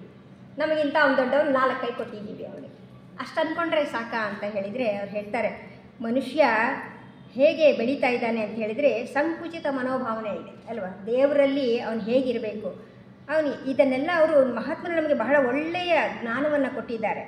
ದೈವಿಕ ಚೈತನ್ಯ ನಮ್ಮೊಳಗಿದೆ ಅಂತ ಹೇಳ್ತಾರೆ ಅವರು. ಆತ್ಮ ಅಂತ ಹೇಳಿದರೆ ಆ ಆತ್ಮನ ಅಂಶ, ನಾವು ಭಗವಂತನ ಮಕ್ಕಳು ಅನ್ನೋ ಜ್ಞಾನವನ್ನು ನಮಗೆ ಕೊಟ್ಟಿದ್ದಾರೆ. ಆ ಭಗವಂತನ ಅಂಶ ನಮ್ಮೊಳಗಿದೆ ಅಂದಾಗ ಭಗವಂತನಷ್ಟೇ ಉದಾರಿಗಳು ನಾವು ಆಗಬೇಕು ಅಲ್ವಾ. ಅವನೇನೆಲ್ಲ ಸಾಮರ್ಥ್ಯಗಳು ಇದೆಯೋ ಅದೆಲ್ಲವನ್ನು ನಾವು ಬೆಳೆಸ್ಕೊಳ್ಳೋಕ್ಕೆ ಈ ಆಧ್ಯಾತ್ಮಿಕ ಸಂಸ್ಥೆಗೆ ನಾವು ಬಂದಿದ್ದೇವೆ ಅಲ್ವಾ. ಇಂತಹ ಸಾಮರ್ಥ್ಯ ಇರೋ ನಾವು ಹೇಳ್ತಾರೆ ಅವರು, ಒಂದೊಂದು ಕಡೆನೂ ಬಹಳ ಕಷ್ಟಪಟ್ಟಿದ್ದೇನು. ಯುರೋಪ್ನಲ್ಲಿ ಎಲ್ಲ ಕಡೆ ಪ್ರಪಂಚದಾದ್ಯಂತ ಲಾಡ್ಜ್ಗಳು ಪ್ರಾರಂಭ ಆದರೂ ಕೂಡ ಎಲ್ಲ ಕಡೆ ಇದೇ ಥರನೇ 2 ಗುಂಪುಗಳು ಇರೋದಂತೆ. ಅಲ್ಲೆಲ್ಲ ಲಂಡನ್ ಲಾಡ್ಜಲ್ಲಿ 1-2 ಗುಂಪು, ಮೇಡಮ್ ಕಿಂಗ್ಸ್ಫರ್ಡ್ ಅನ್ನೋರು ಅವ್ರದ್ದೇ ಒಂದು ಗುಂಪು, AP ಸಿನೆಟ್ ಅಂದರೆ ಅವ್ರದ್ದೇ ಒಂದು ಗುಂಪು. 2 ಗುಂಪುಗಳು ಇರುವಾಗ ಅವ್ರು ಹೇಳ್ತಾರೆ, ಹೇಗೆ ನೀವು ಆ ಸೊಸೈಟಿನ ಮುಂದಕ್ಕೆ ತರೋದು? ಅವ್ರು ಹೇಳ್ತಾರೆ, ಎಲ್ಲರೂ ಬೇಕು. ಮಹಾತ್ಮರ ಕೆಲಸದಲ್ಲಿ ಅಲ್ಲಿ ಆಡಳಿತ ಮಾಡೋರು ಬೇಕು, ಬೋಧನೆ ಕೊಡೋರು ಬೇಕು, ಹೊರಗಡೆ ಲಾಡ್ಜನ್ನ ಕ್ಲೀನ್ ಮಾಡೋರು ಬೇಕು ಅಲ್ವಾ, ಪ್ರಚಾರ ಮಾಡೋ ಪ್ರಚಾರಕರು ಬೇಕು, ಎಲ್ಲ ಥರದ ಜನರ ಅವಶ್ಯಕತೆ ಇದೆ. ನಾವಿಲ್ಲೇನು ಮಾಡ್ತೀವಿ, ಅವ್ರ ಕೆಲಸ ಮಾಡ್ತಾ ಇಲ್ಲ, ಇವ್ರ ಕೆಲಸ ಮಾಡ್ತಾ ಇಲ್ಲ, ದೂರಗಳು ಹೇಳ್ತೀವಿ ನಾವು. ಅವ್ರು ಅದಕ್ಕೆ ಹೇಳ್ತಾರೆ, ನೀವೆಲ್ಲರೂ ಕೂಡ ಒಟ್ಟಾಗಿ ಕೆಲಸ ಮಾಡಿದ್ರೆ ಮಾತ್ರ ಆ ಸೊಸೈಟಿ ಮುಂದೆ ಬರುತ್ತೆ, ಇಲ್ಲೇ ಇದ್ದರೆ ಅದು ಸೊಸೈಟಿ ಮುಂದೆ ಬರೋದಕ್ಕೆ ಸಾಧ್ಯ ಇಲ್ಲ. ಇವತ್ತು ಹೇಳಿದರು, ಹಿಂದೆ ಎಲ್ಲ ಈ ಮಹಾತ್ಮರೆಲ್ಲ ಮಾಡಿದರು, ಆಮೇಲೆ ಸನತ್ ಕುಮಾರ್ ಅವರು ಈ ಬಿಲ್ಡಿಂಗ್ಗಳನ್ನು ಮಾಡಿದರು. ಹೇಗೆ ಆ ಧ್ಯೇಯಗಳಂದರೆ ಹಿಂದೆ ಮಾಡಿರೋರ ಆ ದಾರಿಯಲ್ಲೇ ನಾವು ಹೋದಾಗ ಅವ್ರು ಏನೇನೆಲ್ಲ ಕೆಲಸಗಳು ಮಾಡಿದ್ರು, ನಮ್ಮ ಕೆಲಸ ಮುಂದೆ ಏನು ಅನ್ನೋದು ನಮಗೆ ಗೊತ್ತಾಗುತ್ತೆ. ಅವರು ಇದೆಲ್ಲ ಕೂಡ ಹೇಳ್ತಾರೆ. ಪ್ರತಿಯೊಂದು ನಾವು ದೇವರ ನಮಗೆ ಮೊದಲು ಹೇಳೋದು ಪರಮಗುರು ಚರಣ ಸನ್ನಿಧಿಯಲ್ಲಿ ನಾವು ಅದು ಒಂದು ಪುಸ್ತಕವನ್ನು ಸರಿಯಾಗಿ ಓದಿದ್ದೇ ಆದರೆ ಅದು ನಮ್ಮನ್ನು ಮೊದಲನೆಯ ದೀಕ್ಷೆಗೆ ಕರ್ಕೊಂಡು ಹೋಗುತ್ತೆ ಅಂತ ಹೇಳಿದರು. ಅಂದರೆ ಪ್ರತಿಯೊಂದು ಹೆಜ್ಜೆಯಲ್ಲೂ ನಾವು ನಮ್ಮ ಮಾತಿನಲ್ಲಿ, ನಮ್ಮ ಯೋಚನೆಯಲ್ಲಿ, ನಮ್ಮ ನಡತೆಯಲ್ಲಿ ತಿದ್ದುಕೊಳ್ಳಬೇಕಾದ್ದು ಸಾಕಷ್ಟು ಅದರಲ್ಲಿ ಕೊಟ್ಬಿಟ್ಟಿದ್ದಾರೆ. ನಾವು ಪ್ರತಿದಿನ ಹೇಗೆ ಯೋಚನೆ ಮಾಡಬೇಕು, ನಮ್ಮ ಕೆಲಸ ಹೇಗಿರಬೇಕು, ನೀವು ಅದು ಒಂದೊಂದು ಸೂಕ್ತಿಯನ್ನು ನಾವು ಅಧ್ಯಯನ ಮಾಡಿದರೆ, ಆ ದಿನ ಎಲ್ಲ ಸೂಕ್ತಿಯನ್ನು ಚಿಂತನೆ ಮಾಡಿದ್ರೆ ನಮ್ಮ ಕರ್ತವ್ಯಗಳು ಏನು ಅನ್ನೋದು ನಮಗೆ ನೆನಪಿಗೆ ಬರುತ್ತೆ. ನಾವು ಇನ್ನೊಬ್ಬರ ಬಗ್ಗೆ ಮಾತಾಡೋಕ್ಕೆ ಹೋಗೋದೇ ಇಲ್ಲ. ಹೀಗೆಲ್ಲ ಅವರು ಬಹಳ ನಿಜವಾಗ್ಲೂ ಹೇಳ್ತಾ ಹೋದರೆ 1 ಗಂಟೆ ಸಾಕಾಗೋದಿಲ್ಲ, ಅಷ್ಟು ವಿಷಯವನ್ನು ನಮಗೆ ಕೊಟ್ಟಿದ್ದಾರೆ. ತಿಳುವಳಿಕೆ ಅನ್ನೋದು ಹೇಳ್ತಾರೆ, ತಿಳುವಳಿಕೆ ನಾವು ತಿಳ್ಕೊಳ್ತೀವಿ. ಇಲ್ಲಿ ಬಂದರೆ ನಾವೇನು ಬರೀ ತಿಳ್ಕೊಳ್ತೀವಿ ಅಷ್ಟೇ. ಈ ಹಾಲಲ್ಲಿ ಕೂತ್ಕೊಂಡು ಅವ್ರು ಏನು ಹೇಳಿದ್ರು, ಗುರುಗಳು ಏನು ಹೇಳಿದ್ರು, ಮಹಾತ್ಮರು ಏನು ಹೇಳಿದರು, ತಿಳುವಳಿಕೆ ತಿಳ್ಕೊಂಡ್ರೆ ಸಾಕಾಗುತ್ತಾ? ತಿಳ್ಕೊಂಡ್ರೆ ಏನಾಗುತ್ತೆ, ಆಹಾರನ ಮುಂದೆ ಇಟ್ಟು ನೋಡ್ದಂಗೆ ಆಗುತ್ತಷ್ಟೇ. ಮುಂದೆ ಇಟ್ಟರೆ ತೃಪ್ತಿ ಆಗುತ್ತಾ ಅಥವಾ ನಮ್ಮ ಪೋಷಣೆ ಸಿಗುತ್ತಾ? ಇಲ್ಲ. ನಿಜವಾಗ್ಲೂ ತಿಳುವಳಿಕೆ ಆಹಾರದಂತೆ ಜೀರ್ಣವಾಗಿ ನಡವಳಿಕೆಯ ಮೂಲಕ ವ್ಯಕ್ತ ಆಗಬೇಕು ಅಂತ ಹೇಳ್ತಾರೆ. ಗುರುಗಳು ಹೇಳೋ ಮಾತು ಇದು. ಆ ರೀತಿ ಜೀರ್ಣವಾಗೋದು ಎಷ್ಟು ನಿಧಾನವಾದರೂ ಸಮರ್ಪಕವಾಗಿ ಆದರೆ ಒಳ್ಳೆಯದು ಅಂತ ಹೇಳ್ತಾರೆ. ನಾವು ಆ ತತ್ವಗಳನ್ನು ಎಷ್ಟು ಚೆನ್ನಾಗಿ ಜೀರ್ಣಿಸ್ಕೊಳ್ತೀವೋ ಅಷ್ಟು ಚೆನ್ನಾಗಿ ಚುರುಕಾಗಿ ಕೆಲಸ ಮಾಡ್ತೀವಿ ಅಲ್ವಾ. ಈ ಸಹೋದರ ಭಾವವನ್ನು ನೀವು ಬೆಳೆಸ್ಕೊಳ್ಳಿ ಅಂತ ಒಂದು ಸೆಂಟೆನ್ಸಲ್ಲಿ ಹೇಳ್ತಾರಪ್ಪ ಅವರೊಬ್ಬ ಇದರಲ್ಲಿ. ಆ ಸಹೋದರ ಭಾವನೆಯನ್ನು ಹೇಗೆ ಬೆಳೆಸ್ಕೊಳ್ಬೇಕು? ನಾವು ಚಿಂತನೆ ಮಾಡಬೇಕು. ನಾನು ಸುತ್ತಮುತ್ತ ಇರೋರ ಜೊತೆ ನಾನು ಹೇಗಿದ್ದೀನಿ, ನನ್ನ ಸಂಬಂಧ ಹೇಗಿದೆ. ನೀವು ಜೆ ಕೃಷ್ಣಮೂರ್ತಿ ಅವರನ್ನು ಓದಿದರೆ ಸಂಬಂಧಗಳ ಬಗ್ಗೆ ಬಹಳ ಚೆನ್ನಾಗಿ ಹೇಳ್ತಾರೆ ಅವರು. ಬರೀ ಹೇಳೋದು ಸಾಕಾಗಲ್ಲ, ಪ್ರತಿನಿತ್ಯ ನಾವು ಯಾರ ಜೊತೆ ಇರ್ತೀವಿ, ಅವ್ರ ಜೊತೆ ಹೇಗೆ ನಡ್ಕೊಳ್ತೀವಿ, ಅದು ಮುಖ್ಯ ಆಗುತ್ತೆ. ನಮ್ಮ ಕೆಲಸ ಅಂದರೆ ಇದು ಎಲ್ಲಿಂದ ಪ್ರಾರಂಭ ಆಗುತ್ತೆ? ಎದ್ದಾಗಿಂದ ಪ್ರಾರಂಭ ಆಗುತ್ತೆ ನಮ್ಮ ಕೆಲಸ. ಎದ್ದೇಳಕ್ಕೆ ಮುಂಚೆಯಿಂದನೇ ಪ್ರಾರಂಭ ಆಗುತ್ತೆ, ರಾತ್ರಿಯಿಂದನೇ ಪ್ರಾರಂಭ ಆಗುತ್ತೆ. ರಾತ್ರಿ ನಾವು ಮಲ್ಕೊಳ್ಳೋವಾಗ ನಾಳೆ ಏನು ಮಾಡಬೇಕು ಯೋಚನೆ ಮಾಡಿ ಮಲ್ಕೊಳ್ಬೇಕು. ನಾಳೆ ಬೆಳಗ್ಗೆ ನನ್ನ ದಿನಚರಿ ಏನಿದೆ, ನಾನು ಏನು ಕೆಲಸ, ಎಲ್ಲ ಕೆಲಸಗಳನ್ನು ನೀವು ಸಕಾಲಕ್ಕೆ ಸರಿಯಾಗಿ ಮಾಡಿದ್ರೆ ಮಾತ್ರ ಅದು ಮುಂದುವರಿಯೋದು, ಇಲ್ಲದೇ ಇದ್ದರೆ ಆಗಲ್ಲ. ಅದಕ್ಕೆ ಅವ್ರು ಹೇಳ್ತಾರೆ, ಎಲ್ಲವನ್ನು ಪ್ರತಿಯೊಂದು ಲಾಡ್ಜು ಮುಂದೆ ಬರಬೇಕಾದ್ರೆ ಪ್ರತಿಯೊಬ್ಬ ಸದಸ್ಯನೂ ಕೂಡ ಕೆಲಸ ಮಾಡಬೇಕು. ಅದರ ಅಂಗಗಳು, ಈ ಲಾಡ್ಜ್ ಅಂತ ನೀವೇನು ಹೇಳ್ತೀವಿ, ನಾವೆಲ್ಲರೂ ಕೂಡ ಇದರ ಅನೇಕ ಅಂಗಗಳು. ಒಬ್ಬೊಬ್ಬರು ಒಂದೊಂದು ಕೆಲಸ ಮಾಡ್ತಾರೆ. ಒಬ್ಬರು ಆಡಳಿತ ಮಾಡ್ತಾರೆ, ಒಬ್ಬರು ಬೋಧನೆಯನ್ನು ಮಾಡ್ತಾರೆ, ಇನ್ನೊಬ್ಬರು ತಮಗೆ ಗೊತ್ತಾಗಿ ಕೆಲಸಗಳನ್ನು ಮಾಡ್ತಾರೆ. ಎಷ್ಟು ಲೆಕ್ಕಪತ್ರಗಳು ಬರೆಯೋರಿದ್ದಾರೆ. ಇವರು ಹೇಳಿದರು, ಎಲ್ಲ ರೀತಿಯಲ್ಲೂ ಎಲ್ಲರ ಸಹಕಾರ ಬೇಕು. ಸದಸ್ಯ ಅಂತ ಹೇಳಿದ ಮೇಲೆ ನಾನು ಬರೀ ಒಬ್ಬ ಸದಸ್ಯನಾಗಿ ಸುಮ್ಮನೆ ಕೂತ್ಕೊಂಡ್ರೆ ಆಗೋದಿಲ್ಲ. ನನ್ನ ಕೆಲಸ ಏನು ಬರೀ ತತ್ವಗಳನ್ನು ತಿಳ್ಕೊಂಡು ನಾನು ಹೋದರೆ ಸಾಕಾಗಲ್ಲ, ನಾನು ಬೆಳೆದರೆ ಸಾಕಾಗಲ್ಲ. ನನ್ನ ಕೆಲಸ ಏನು, ನಾನು ಪ್ರಪಂಚಕ್ಕೆ ಏನು ಕೊಡಬೇಕು. ಮಹಾತ್ಮರು ಅವರ ಶಿಷ್ಯರನ್ನು ಹುಡುಕಿ ಅವ್ರು ಹೇಳಿದರು, ಆ ಲೋಕದಿಂದ ಅವ್ರು ಇಳಿದು ಬಂದು ಕೆಲಸ ಮಾಡೋಕ್ಕಾಗಲ್ಲ. ಅವರು ಸೂಕ್ಷ್ಮ ದೇಹಗಳಾಗಿದ್ದಾರೆ, ಅವರಿಗೆ ಕೆಲಸ ಮಾಡೋರು ಬೇಕು. ಅಂಥವ್ರನ್ನ ಅವರು ಇಲ್ಲಿ ಹುಡುಕ್ತಾ ಇದ್ದಾರೆ. ಈ ಸೊಸೈಟಿ ಮಾಡೋ ಉದ್ದೇಶ ಅವರು ಚೆನ್ನಾಗಿ ಹೇಳಿದ್ದಾರೆ ನಮಗೆ. ನಾವು ಇಲ್ಲಿ ಕೆಲಸಗಾರರನ್ನು ಹುಡುಕ್ತಾ ಇದ್ದೀವಿ. ಇಲ್ಲಿ ಯಾರು ನಿಸ್ವಾರ್ಥವಾಗಿ ಕೆಲಸಗಳನ್ನು ಮಾಡ್ತಾ ಇದ್ದಾರೆ ಅಂಥವ್ರನ್ನ ಹುಡುಕಿ ಅವ್ರ ಕೈಯಲ್ಲಿ ಅವರು ಕೆಲಸಗಳನ್ನು ಮಾಡಿಸ್ತಾರೆ. ಲಾಡ್ಜಿನ ಮುಖಂಡರುಗಳಲ್ಲಿ ಇರಬೇಕಾದ 3 ಮುಖ್ಯ ಗುಣಗಳನ್ನು ಅವ್ರು ಎಕ್ಸ್ಪ್ಲೇನ್ ಮಾಡ್ತಾರೆ. ನಾನು ಎಲ್ಲವನ್ನೂ ಹೇಳಲ್ಲ, ನೀವು ಸಾಕಷ್ಟು ವಿಷಯಗಳನ್ನು ತಿಳ್ಕೊಂಡಿದ್ದೀರಲ್ವ. ಇಲ್ಲೆಲ್ಲ ಪ್ರತಿ ವಾರ ಬಂದಾಗಲೂ ನಾವು ಒಂದಲ್ಲ ಎಷ್ಟು ವಿಷಯಗಳನ್ನು ತಿಳ್ಕೊಳ್ತಾ ಹೋಗ್ತೀವಿ. ನಮ್ಮ ಕರ್ತವ್ಯಗಳು ಅಂತ ಹೇಳುವಾಗ ಒಬ್ಬ ಲಾಡ್ಜಿನಲ್ಲಿ ನಿಷ್ಠೆ ಹೇಗಿರಬೇಕು ಅನ್ನೋದಕ್ಕೆ ಅವರು ಬಹಳ ಉದಾಹರಣೆಗಳನ್ನು ಕೊಡ್ತಾರೆ. ನಿಷ್ಠೆ ಧ್ಯೇಯಕ್ಕನುಗುಣವಾಗಿರಬೇಕೇ ವಿನ ವ್ಯಕ್ತಿಗಲ್ಲ ಅಂತ ಹೇಳ್ತಾರೆ. ನಾವೀಗ ಒಂದು ವ್ಯಕ್ತಿನ ನೋಡ್ತೀವಿ, ಅವ್ರ ಪಾಪ ಅವ್ರಿಗೆ ಹುಷಾರಿರಲ್ಲ. ಎಷ್ಟೋ ಸಲ ಅವ್ರು ಬರ್ತಾರೆ, 4 ದಿನ ಬರ್ತಾರೆ ಸೊಸೈಟಿಗೆ, ಆಮೇಲೆ ಬರೋಕ್ಕಾಗದೇ ಇರಬಹುದು. ಆದರೆ ನಾವೇನಂತೀವಿ, ಇಂಥವ್ರನ್ನ ಸೆಕ್ರೆಟರಿ ಮಾಡಿಬಿಟ್ಟಿದ್ದಾರೆ, ಇಂಥವ್ರನ್ನ ಪ್ರೆಸಿಡೆಂಟ್ ಮಾಡಿಬಿಟ್ಟಿದ್ದಾರೆ, ಅವ್ರು 4 ದಿನ ಬರ್ತಾರೆ, ಹೊರಟೋಗ್ತಾರೆ. ಆದರೆ ಅವರೊಳಗಿರೋದು ನಮಗೆ ಗೊತ್ತಿಲ್ಲ. ಅವರಲ್ಲಿ ತುಡಿತ ಎಷ್ಟಿದೆ, ಮಹಾತ್ಮರ ಕೆಲಸ ನಾನು ಮಾಡಬೇಕು, ಇದನ್ನು ಅಭಿವೃದ್ಧಿ ಮಾಡಬೇಕು. ಅವ್ರು ಕೂತಲ್ಲಿಂದಲೇ ಪಾಪ ನಾವು 10 ಜನಕ್ಕೆ ಫೋನ್ ಮಾಡಿರ್ತಾರೆ, ನನಗೆ ಇವತ್ತು ಬರೋಕ್ಕಾಗಲ್ಲಪ್ಪ, ನೀನು ಸ್ವಲ್ಪ ನೋಡ್ಕೊ ಅಂತ ಇನ್ನೂ 10 ಜನಕ್ಕೆ ಹೇಳಿರ್ತಾರೆ. ಅದು ನಮಗೆ ಗೊತ್ತಿರಲ್ಲ ಅಲ್ವಾ, ಅದು ಹಿಂದಿನ ಕೆಲಸ, ಅದು ತೆರೆ ಹಿಂದೆ ನಡೆಯುವಂಥ ಕೆಲಸ, ನಾವು ನೋಡಿರಲ್ಲ. ಆದರೆ ನಾವು ಅವ್ರನ್ನ ಬಂದ ತಕ್ಷಣ ಯಾವ ಥರ ಮಾತಾಡ್ತೀವಿ, ಇವ್ರು ಬಂದು ವಾರ ಆಯಿತು, ಇವತ್ತು ಸೊಸೈಟಿಗೆ ಕಾಲಿಡ್ತಾ ಇದ್ದಾರೆ ಅಂತ. ಅಂದರೆ ಅದು ದೂಷಣೆ ಮಾಡಬಾರ್ದು ಅಂತ ಹೇಳ್ತಾರೆ. ಅವ್ರು ಹೇಳ್ತಾರೆ, ನಿಷ್ಠೆ ಹೇಗಿರಬೇಕು ಅಂದರೆ, ಗುರುಗಳು ತತ್ವಮೂರ್ತಿಗಳು. ನಾವು ಯಾಕೆ ಗುರುಗಳಲ್ಲಿ ನಂಬಿಕೆ ಇಡ್ತೀವಿ? ಗುರುಗಳು ಅಂದರೆ ಜೀವನ್ಮುಕ್ತರಾದ ಮೇಲೆ ಅವರು ತಪ್ಪು ಮಾಡಲಿಕ್ಕೆ ಸಾಧ್ಯನೇ ಇಲ್ಲ ಅಂತ ಹೇಳ್ತಾರೆ. ಸರ್ವಜ್ಞರು ಅಂತ ನಾವು ಹೇಳ್ತೀವಿ. ಅವರು ಹೊಸ್ತಿಲನ್ನು ದಾಟಿ ಹೋಗಿದ್ದಾರೆ. ಅಂದರೆ ಈ ಜೀವನ ಅನ್ನೋದು ಇದೆಯಲ್ಲ, ನಾವು ಏನು ಇದುವರೆಗೆ ಜೀವನ ನಡ್ಕೊಂಡು ಬರ್ತಾ ಇದ್ದೀವಿ, ಈ ಜೀವನ ದಾಟಿ ಮುಂದೆ ಹೋಗಿರೋಂಥವ್ರು, ಈ ಜೀವನದಲ್ಲಿರೋ ಕಷ್ಟಗಳನ್ನು ನೋಡಿರೋಂಥವ್ರು, ಇಲ್ಲಿಯ ಜನಗಳಿಗೆ ಸಹಾಯ ಮಾಡಬೇಕು ಅಂತ ಹೇಳಿ ತುಡಿತಾ ಇರೋವಂಥವ್ರು. ಅಂಥವರಲ್ಲಿ ನಂಬಿಕೆ ಇಡೋದು ನಮಗೆ ತಪ್ಪಲ್ಲ. ನಾವು ನಂಬಿಕೆ ಇಡದೇ ಇದ್ರೆ ಕೆಲಸ ಮಾಡೋದು ಅಲ್ವಾ. ಅವರಲ್ಲಿ ನಂಬಿಕೆ ಇಡೋದು ತಪ್ಪಂತೀರ. ನಿಷ್ಠೆ ಅನ್ನೋದು ಅದು ಅಂತ ಹೇಳ್ತಾರೆ. ಸ್ವಾಮಿ ನಿಷ್ಠೆ ಅಂತ ಹೇಳ್ತಾರೆ, ಶ್ರದ್ಧೆ ಅಂತ ಹೇಳ್ತಾರೆ. ಆ ಶ್ರದ್ಧೆ ಇದ್ರೇ ನಾವು ಕೆಲಸ ಮಾಡೋಕ್ಕೆ ಹೋಗೋದು. ಇಲ್ಲದಿದ್ದರೆ ನಾವು ಮಾಡ್ತೀವಿ. ಆ ಮಹಾತ್ಮರು ಸ್ಥಾಪನೆ ಮಾಡಿದ್ರು, ಯಾತಕ್ಕೆ ಮಾಡಿದರು? ಅವರು ನಮ್ಮನ್ನು ಹೇಗೆ ಉದ್ಧಾರ ಮಾಡ್ತಾ ಇದ್ದಾರೋ ಹಾಗೆ ಪ್ರತಿಯೊಂದು ಜೀವಿಯನ್ನು ಉದ್ಧಾರ ಮಾಡ್ತಾ ಇದ್ದಾರೆ. ಬುದ್ಧರು ಹೇಳೋ ಹಾಗೆ ಪ್ರತಿಯೊಬ್ಬನೂ ಜೀವನ್ಮುಕ್ತನಾಗೋವರೆಗೂ ನನಗೆ ಆ ಪದವಿ ಬೇಡ, ಅಥವಾ ನನಗೆ ಆ ಒಂದು ಆನಂದ ಬೇಡ, ಸಂತೋಷ ಬೇಡ ಅಂತ ಹೇಳ್ತಾರೆ. ಹಾಗೆ ಪ್ರತಿಯೊಬ್ಬ ಸದಸ್ಯನೂ ದುಡಿಬೇಕು ಅಂತ ಹೇಳ್ತಾರೆ. ಹೀಗೆ ನಮ್ಮ ಮಹಾತ್ಮರು ಮೌರ್ಯರು ಹೇಳ್ತಾರೆ, ಕೆಲ ಸದಸ್ಯರು ಮಹಾತ್ಮನ ವಿಷಯವಾಗಿ ಹೆಚ್ಚು ಪ್ರಚಾರ ನಡೆಸ್ತಾರೆ ವಿನ ಸಹೋದರ ಭಾವನೆಗೆ ಸಂಬಂಧಪಟ್ಟ ತತ್ವದ ವಿಚಾರ ಅಷ್ಟಾಗಿ ಪ್ರಚಾರ ಮಾಡೋದಿಲ್ಲ. ಯಾಕೆ ಅವರು ಬೆಳಕಿಗೆ ಬರಲ್ಲ ಅಂತ ಹೇಳಿದರೆ, ಬರೀ ಮಹಾತ್ಮನ ಹೇಳಿದರು, ಮೇಡಮ್ ಬ್ಲವಾಟ್ಸ್ಕಿ ಅವರು ಹೇಳಿದರು, ನಾವು ಈ ರೀತಿ ಇರಬೇಕು, ನಾವು ಹೀಗಿರಬೇಕು, ಹೀಗೆ ಕೆಲಸ ಮಾಡಬೇಕು ಅಂತ. ಆದರೆ ಆ ತತ್ವವನ್ನು ಅವರು ಅನುಷ್ಠಾನ ಮಾಡಿರಬೇಕು ಅಲ್ವಾ. ಆ ತತ್ವಗಳನ್ನು ನಾವು ತಿಳ್ಕೊಂಡು ಹೇಳಿದ ಮೇಲೆ ಅದನ್ನು ಬೇರೆಯವರು ತಿಳ್ಕೊಳ್ತಾರೆ. ಇದು ಬಹಳ ವಿಚಾರ ಅಂತ ಹೇಳಿದರೆ, ಒಂದೊಂದು ಕೂಡ ನಾವು ಹೇಗೆ ಅರ್ಥ ಮಾಡ್ಕೋಬೇಕು ಮಹಾತ್ಮರು ಹೇಳೋ ವಿಷಯಗಳು ಅಂತ ಹೇಳಿದ್ರೆ, ಅವರು ಬರೀ ಒಂದು ಕೆಲಸ ತೋರಿಸ್ತಾರೆ. ಆಲ್ಕಾಟ್ರನ್ನ ಒಂದು ಉದಾಹರಣೆ ಕೊಡ್ತಾರೆ. ಅವ್ರು ಎಷ್ಟು ಕೆಲಸ ಮಾಡ್ತಾಯಿದ್ರು, ಅವ್ರ ಹಿಂದೆ ಜನಗಳು ಎಷ್ಟು ಅವರನ್ನು ಹೀಯಾಳಿಸ್ತಾ ಇದ್ರು, ಬೈತಾ ಇದ್ರು, ಏನೇ ಕಷ್ಟಗಳಿದ್ರೂ ಕೂಡ ಪುಣ್ಯಾತ್ಮ ಮಹಾತ್ಮರು ಒಂದು ಕರೆ ಕೊಟ್ಟರೆ ಸಾಕು ತನ್ನೆಲ್ಲ ಕೆಲಸಗಳನ್ನು ಬಿಟ್ಟು ಮಾಡ್ತಾ ಇದ್ದ. ನಮಗೆ ಅಷ್ಟು ಸರ್ವಿಸ್ ಮಾಡಿದ್ದಾನೆ ಅಂತ ಮನುಷ್ಯನ ಹುಡುಕಿದ್ರೆ ಸಿಗೋದಿಲ್ಲ ನಮಗೆ. ಅಂಥವ್ನು ಹಾಗೆ ಸಿನ್ನೆಟ್ರು ಕೇಳ್ತಾರೆ ಎಷ್ಟೋ ಸಲ, ನೀವು ಯಾಕೆ ಅವ್ರನ್ನ ಅಷ್ಟೊಂದು ಇಷ್ಟಪಡ್ತೀರಾ, ನಾವು ಮಾಡ್ತಾ ಇರೋ ಕೆಲಸ ಸರಿ ಇಲ್ವಾ ಅಂತ ಕೇಳಿದಾಗ, ನೀನು ಕೂಡ ಬಹಳಷ್ಟು ನಿಸ್ವಾರ್ಥವಾಗಿ ಸೇವೆ ಮಾಡಿದೀಯಾ, ಇಲ್ಲ ಅಂತ ಹೇಳಲ್ಲ. ಆಲ್ಕಾಟ್ರನ್ನ ನೋಡು, ನಾವು ಅವರು ಆಶ್ರಮಕ್ಕೆ ಬರಬೇಕು ಅಂತ ಆಸೆ ಪಡ್ತಾರೆ. ಆಲ್ಕಾಟ್ರು ಋಷಿಗಳ ಆಶ್ರಮಕ್ಕೆ ಅವ್ರು ಹೇಳ್ತಾರೆ, ಆಶ್ರಮಕ್ಕೆ ಬರಬೇಕಾದ್ರೆ ಯಾವುದೇ ಒಬ್ಬ ಸದಸ್ಯ ಅಥವಾ ಯಾವುದೇ ಒಬ್ಬ ಕೆಲಸಗಾರ ಋಷಿಗಳ ಆಶ್ರಮಕ್ಕೆ ಬರಬೇಕಾದ್ರೆ ಥಿಯೋಸಾಫಿಕಲ್ ಸೊಸೈಟಿಯ ಕೆಲಸ ಮಾಡೋದೊಂದೇ ಅವನ ಗುರಿ ಅಂತ ಹೇಳ್ತಾರೆ. ಯಾರು ನಿಷ್ಪಕ್ಷಪಾತವಾಗಿ ನಿಷ್ಠೆಯಿಂದ ಕೆಲಸ ಮಾಡ್ತಾರೋ ಅವರು ಗುರುಗಳ ಪಾದವನ್ನು ಸೇರ್ತಾರೆ.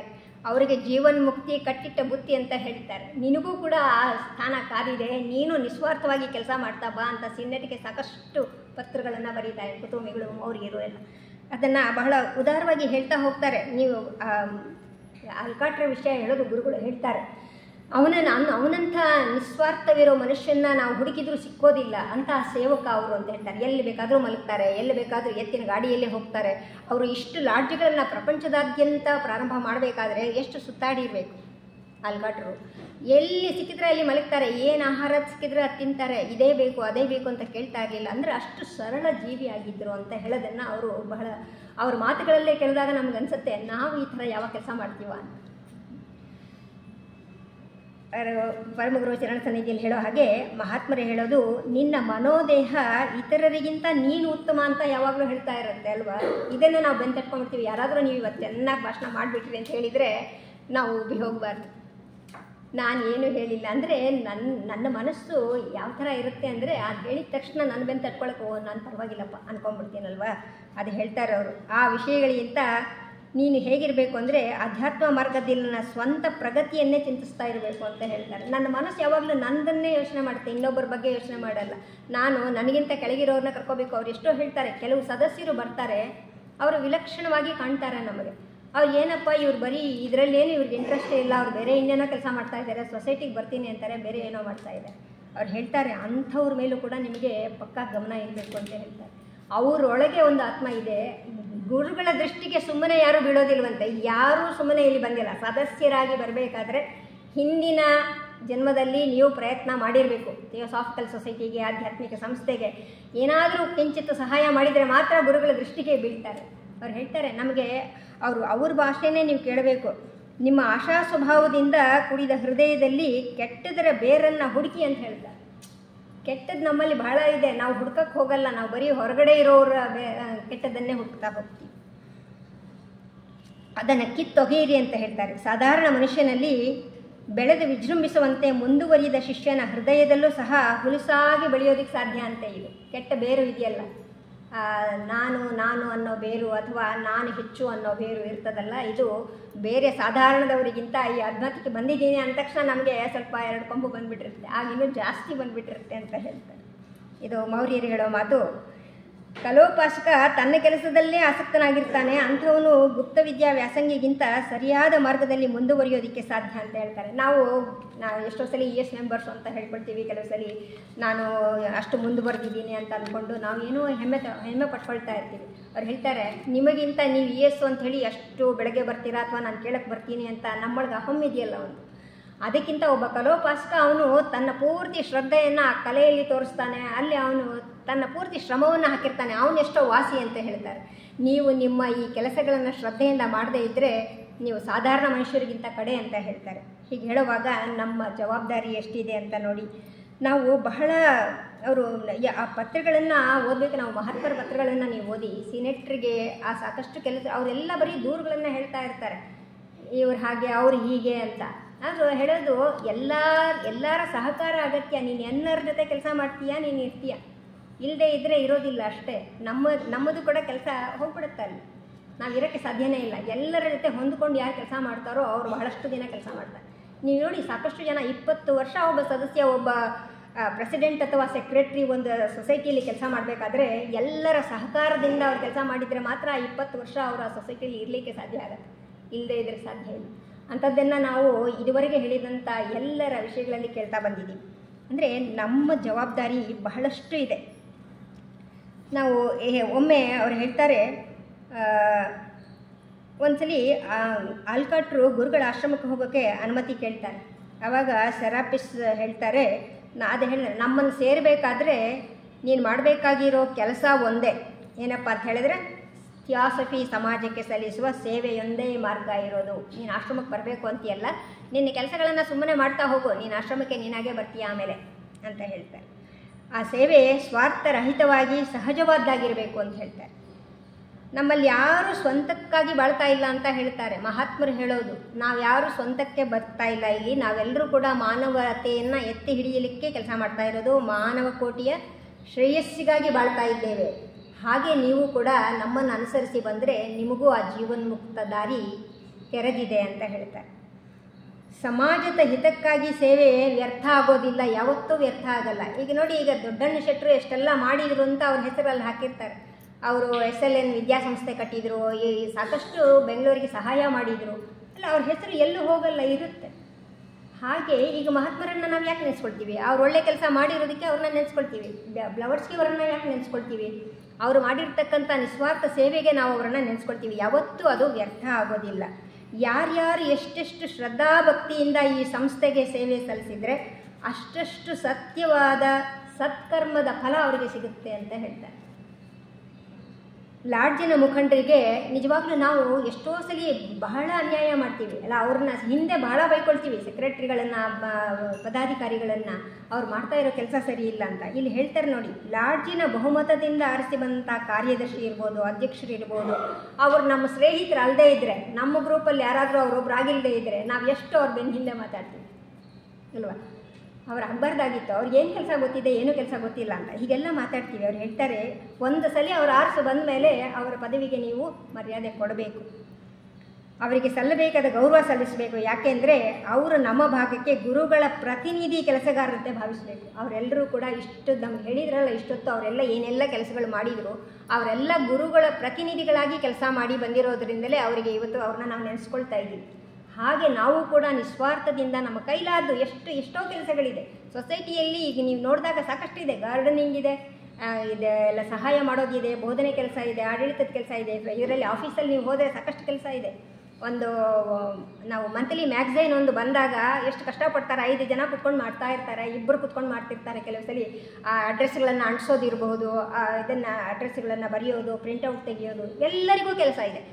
ಟೆಕ್ನಾಲಜಿ ಗೊತ್ತಿರೋರ್ಗೂ ಇದೆ, ಕೈಯಿಂದ ಮಾಡೋ ಕೆಲಸವೂ ಇದೆ. ಎಲ್ಲ ಥರದ ಕೆಲಸಗಳನ್ನು ನಾವು ಹುಡ್ಕೊಂಡು ಮಾಡಬೇಕು. ಕೆಲವು ಸಲ ಹೇಳ್ತಾರೆ, ಮಹಾತ್ಮರು ಎಲ್ಲ ಕೆಲಸಗಳನ್ನು ತೋರಿಸೋದಿಲ್ಲ ಅಲ್ವಾ? ಸದಸ್ಯರಾಗಿ ಬಂದ ಮೇಲೆ ನೀವು ಎಲ್ಲ ಕಡೆ ಕಣ್ಣಾಡಿಸ್ತಾ ಇರಬೇಕು. ನಿಮಗೆ ಯಾವ ಕೆಲಸ ಕಾಣಿಸುತ್ತೆ, ನಿಮಗೆ ಯಾವ ಸಾಮರ್ಥ್ಯ ಇದೆ, ಅದರಲ್ಲಿ ನೀವು ಮುಂದುವರಿಬೇಕು. ಅದು ಕಿಂಚಿತ್ ಸೇವೆನೇ ಇರ್ಬೋದು, ಸಣ್ಣ ಕೆಲಸನೇ ಇರ್ಬೋದು, ಅಲ್ಲಿ ಲಾಡ್ಜ್ ಮುಂದೆ ಕಸ ಗುಡಿಸೋದೇ ಇರ್ಬೋದು, ಅದನ್ನು ಅವರೇ ಮಾಡಬೇಕು ಇವರೇ ಮಾಡಬೇಕು ಅಂತ ಏನೂ ಇಲ್ಲ.